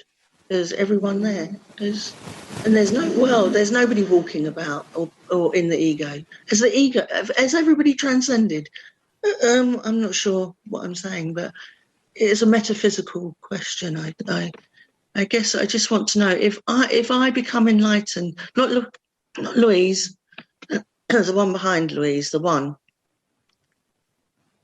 Will you disappear too into heaven? Yeah, that's it, Louise. You're really describing a revelation, a revelatory moment, and I'm glad that you're bringing this up because it gives a context to the idea that nobody really ever does anything.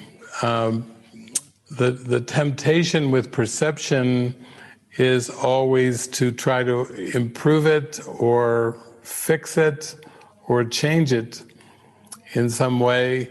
And yet I had the revelatory experiences you're describing. I also had that in which there was only light. And it's such a indescribable experience, but also it does give a context to how time, the past and future, are meant to block that experience of light. And then everything that seems to go on within time is part of that veil, that block. So in the end, there is only light, and you had a very strong glimpse of that light. That's like a glimpse of reality, because reality is that way. And then the perception of the world is just what appears from the belief in time, from the belief in past and future. So the world's like an effect of this belief in separation or time. And I think that's a memory now. You have a memory in your mind of the direct contact with what is real and true. Yeah. Thank you, Louise.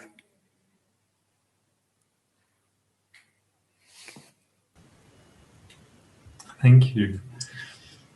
Okay, we do still have quite a few hands up, so just reminding everyone, just really keep it to the heart of what you want to share. And next we can go to Deborah. You can unmute there.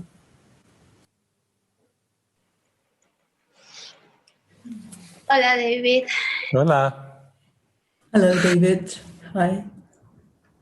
Después de que hemos hablado todos estos días, After having spoken to you all these few days, he sentido, I have primero he felt, sentido como que me he sentido muy relajada. I kind of felt relaxed. Porque era como, It was ni as siquiera tengo que if estudiar el curso, ¿sabes? I wasn't even into the course, you know. Y estaba súper feliz y sentía... And I was so happy.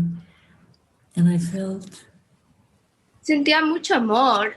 so much love. Bueno, primero sentía dolor. Well, first I felt some pain in the body. Y después empecé a sentir And mucho then I amor. started to feel love. Pero después empecé a sentir mucho miedo. But then I started feeling very afraid, a lot of fear. Y empecé a vomitar. And I started vomiting. Y de ahí llamé a una amiga And then I called a friend para decirle que to la tell amaba her that I loved her dearly, porque sentía que era la única manera en que iba como que because I felt that was the only way todo ese miedo. in which I could deal with the fear. Y ella igual empezó a llorar y empezábamos a decirnos cuánto nos amábamos. And she started crying and we started telling each other how much we loved each other. Y ahora todos estos días viéndolos ustedes, And these past few days watching you, era como eso, o sea, como que llorar y llorar y llorar. cried and cried and cried. Y después igual otra vez miedo And then once again fear. Y digo, uff. And I say, oof. ¿En qué me he metido? What am I getting myself into? Y ahora viendo esta película era I'm watching this movie today. Como que era Samantha, como que no quería nada más que estar en I understood I was Samantha. I just wanted to be in the middle of everything. Pero de ahí apareció el miedo de Theodore y era... And then Theodore's fear comes up and that's it. Deborah, it's actually, this is really the way that it seems to go. One of our topics was laying aside the mask. And we start to see that the personality that we have believed in is a mask. And then we start to see how much energy it takes to hold the mask up, to present the mask to the world. And it's a lot of programming, a lot of survival, a lot of struggle, a lot of challenge. And we see it takes so much work to resist the light. And then when we have a miracle, it just is so soft. We relax so deeply. We feel so much love in our heart.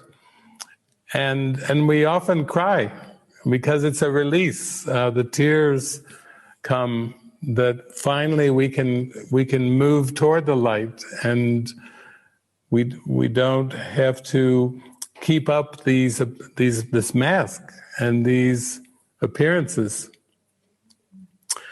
And so this is the mixture of emotions, or the swing of emotions. This is very common when you're turning everything around. And before, the world was upside down, and now you're just letting it kind of come around. The perception is turning right side up. And it's just important to be very gentle with yourself, very kind.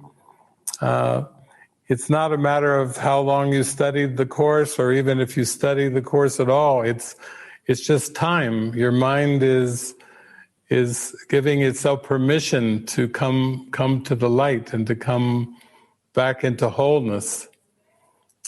And it seems to take time because it's the gentlest way to make a transition from the self-concept and the image into what's really natural. So it's you're just giving yourself permission to go through these experiences. And really, that's why we do these broadcasts. We're there to offer our love, our support. You can hear examples of others that are going through the same healing, and it's good to have those witnesses. And as you shared recently, where mainly you've lived by yourself, but it's beautiful that you had a friend that you could call to come and just to be together and to cry and to experience the emotions and share all the love that you have in your heart. So that's a beautiful symbol too. It's just you're allowing the spirit to use the symbols. And we're all just so connected with you. That's why we're here. That's why we are doing this this retreat right now, just for you. And we're so grateful that you are coming on camera to share with us such an intimate experience. It's very intimate. Yeah. So thank you, Deborah. Thank you.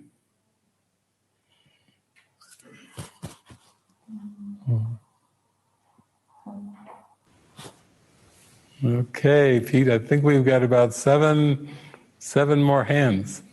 Yeah, we do. We can go to Ileana next. And I just wanted to remind everybody if they could please speak slowly for our translators.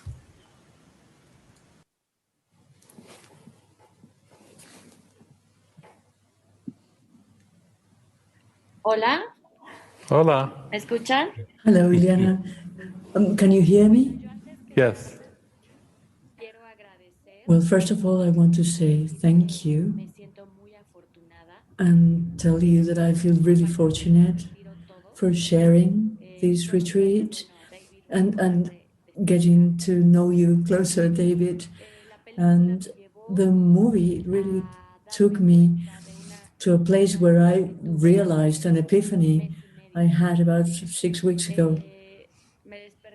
I woke up in the morning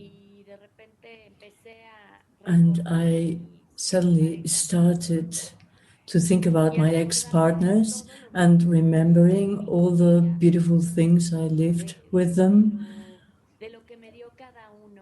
of what each and every one, the happiness, the laughter they gave me, all those happy moments, the happy experiences. And suddenly I realized that all the negative sort of things of some of them have fallen down, the expectations I built up for myself. were gone, and it was so beautiful to realize that for some of them I was a bit angry towards them, and suddenly I just took that away. I left that. I allowed that to go. I'm going to focus on what that relationship gave me, and let's see what were my expectations before or during the relationship. And I have been working a lot in me. I'm with a group studying the course here in Mexico and the lessons every day. And it helped me a lot to forgive. I have felt freed, really, in that aspect of my life, even though on a daily basis I continue working with myself, with everyday life, everything that comes up. And the truth is that I saw this retreat and I registered. I'm glad to continue to learn about me and see the mirrors with every other participant. And I just wanted to share that this thing about forgiveness, that it is possible, that there are times when you're working on yourself and you focus on the fact that you want to heal, that I want to give the best of myself to myself and to everyone else. I feel really fortunate. I love it. It's been a year full of learning. It's been a wow year that allowed me to see things that I wasn't aware of, and to be able to send light and love to these planets with all these that we're going through in different ways. I'm so grateful to everyone. Thank you for this opportunity. I feel very fortunate, and I'm grateful every day of my life. Oh, thank you. That's precious. Yeah, thank you for bringing up the idea of giving, because I really like that idea from Jesus that the only thing that is ever lacking in any situation that's perceived is what was not given, what was withheld from the giving. And it sounds like you've had a year full of giving, even reinterpreting your relationships with these partners, where you feel all the love and the laughter come up, and then you start to notice that the negative thoughts and judgments are disappearing. So that's a beautiful witness for all of us to use this year in that way. And we love to hear a witness of how 2020 was used in that way for healing, because it sounds like you had a huge amount of healing that happened. So thank you for sharing that with all of us. Yeah, it's lifting all our hearts together. Thank you. Okay, David, well, we can go to Richard, if you want to unmute there.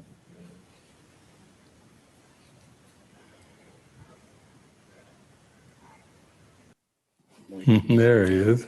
Hi, Richard. Yeah, my TVI. I just wanted to share, I've seen this movie a few times before, and, you know, as the movies are, they always give a little something more each time. And I just wanted to share, I feel like I've just had a big healing with this one. Quite a while back, one of my mentors said to me sort of offhandedly, he said, "Oh, Richard's just like, you know, that guy in that movie, Her." And I've held a grievance against him for a long time. I hated that. I hated hearing that. It was hard. It was hard to hear. Then I think I had a judgment of the character watching him, that there was a hopelessness about him. And I couldn't look at the hopelessness that was in myself.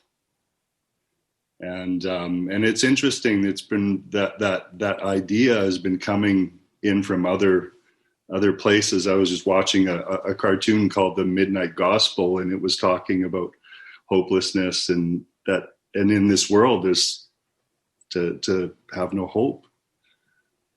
And I was considering that, and I think that was partly what brought me to being able to just be defenseless with all the judgments that were coming up for me, and watching this character. Bouchard Michael Bouchard and 4 others. Sorry. That's my phone, I'm sorry. So anyways.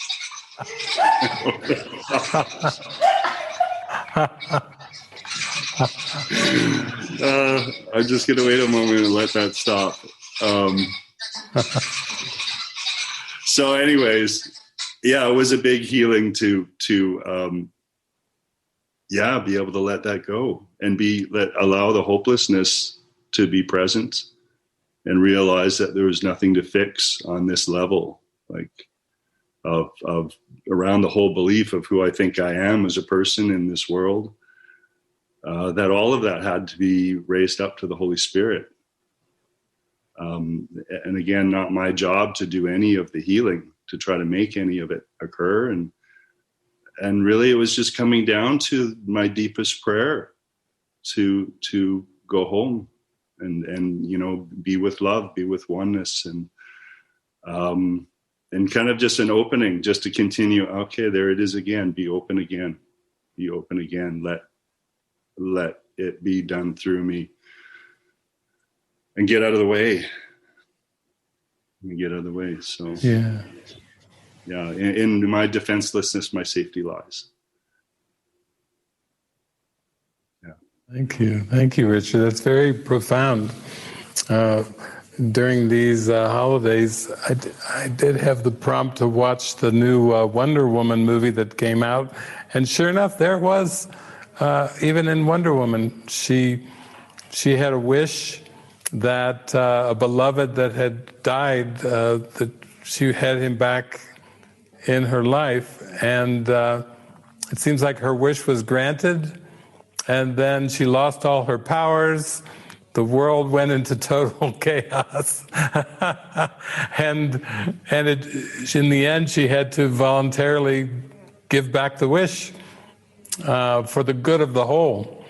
And seems like that's what we're dealing with the ego, where the ego has a lot of specific wishes, wishing the world would be a certain way, or in the movie, Theodore wishing that Samantha would just stay the way that he knew her, and be the way he wanted her to be.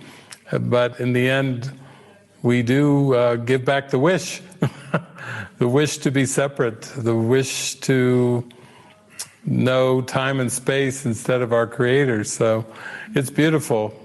That and it's very humorous too. Just when you talked about allowing the judgments to come up was when your phone went off. It was like the phone gave us a little comedy skit there too for us. We get 500 people together, and your phone decides to play some comedy. So I don't think you're anything like that character, Theodore. Thanks for the beautiful comedy skit too. That was lovely. Thank you.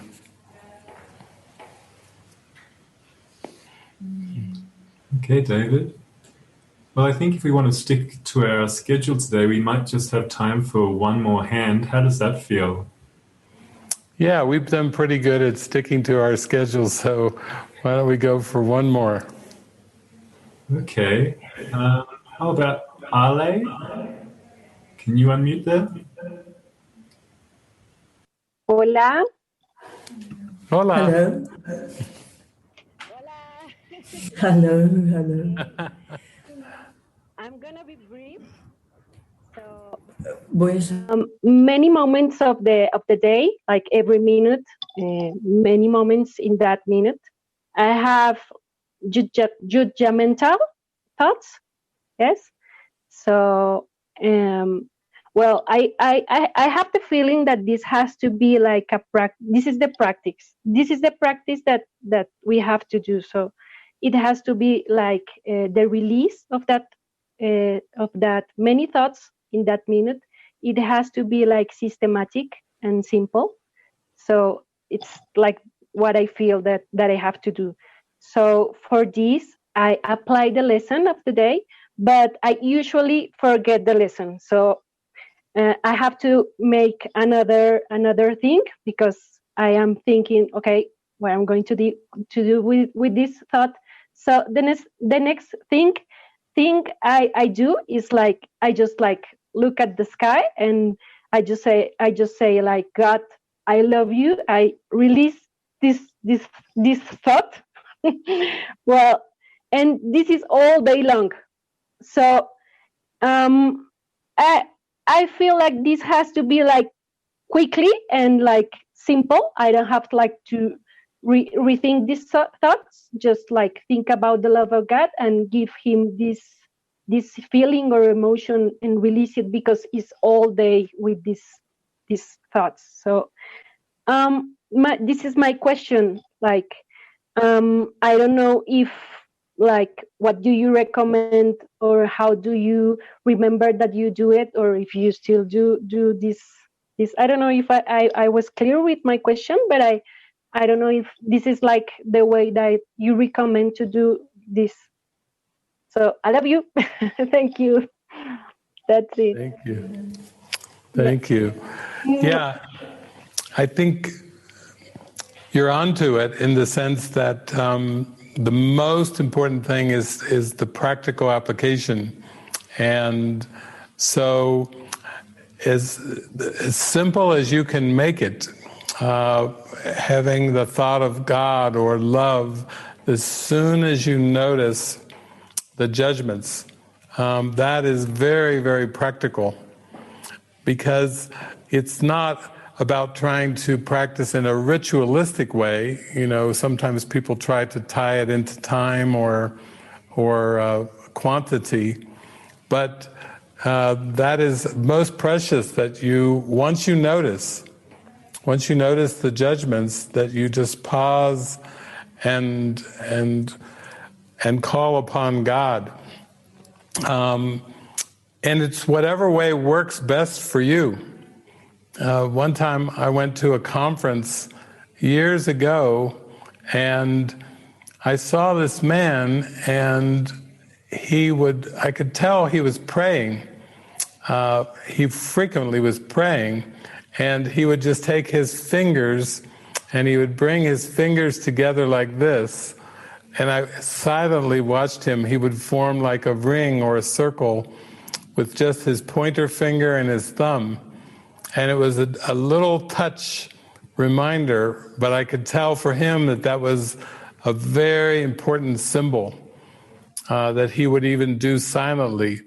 So if there's anything that you feel can be a reminder for you, or a very present symbol of this devotion, to turn it over, to pray and to turn it over to God. I like that it's direct and simple for you. It's not about rehashing things or going through the thoughts in kind of a round and round or an analytical way, but it sounds like your practice is trying to remember God in the most simple, direct way, and being willing to apply it whenever you notice the judgments. And that's how the transformation occurs. It's through the devotion of the practice. That's what it's all about. Now, anything that you do, for me, it was watching movies that reminded me, or oftentimes there was certain music that I felt I wanted to immerse myself in because my heart seemed to open up. But anything that you find helpful can just be an assistance to your practice. But it's beautiful that you have this practice and that you really put your heart into the practice. That's the most important thing. So thank you. That's a good witness for everyone. It's beautiful. Yeah. Beautiful.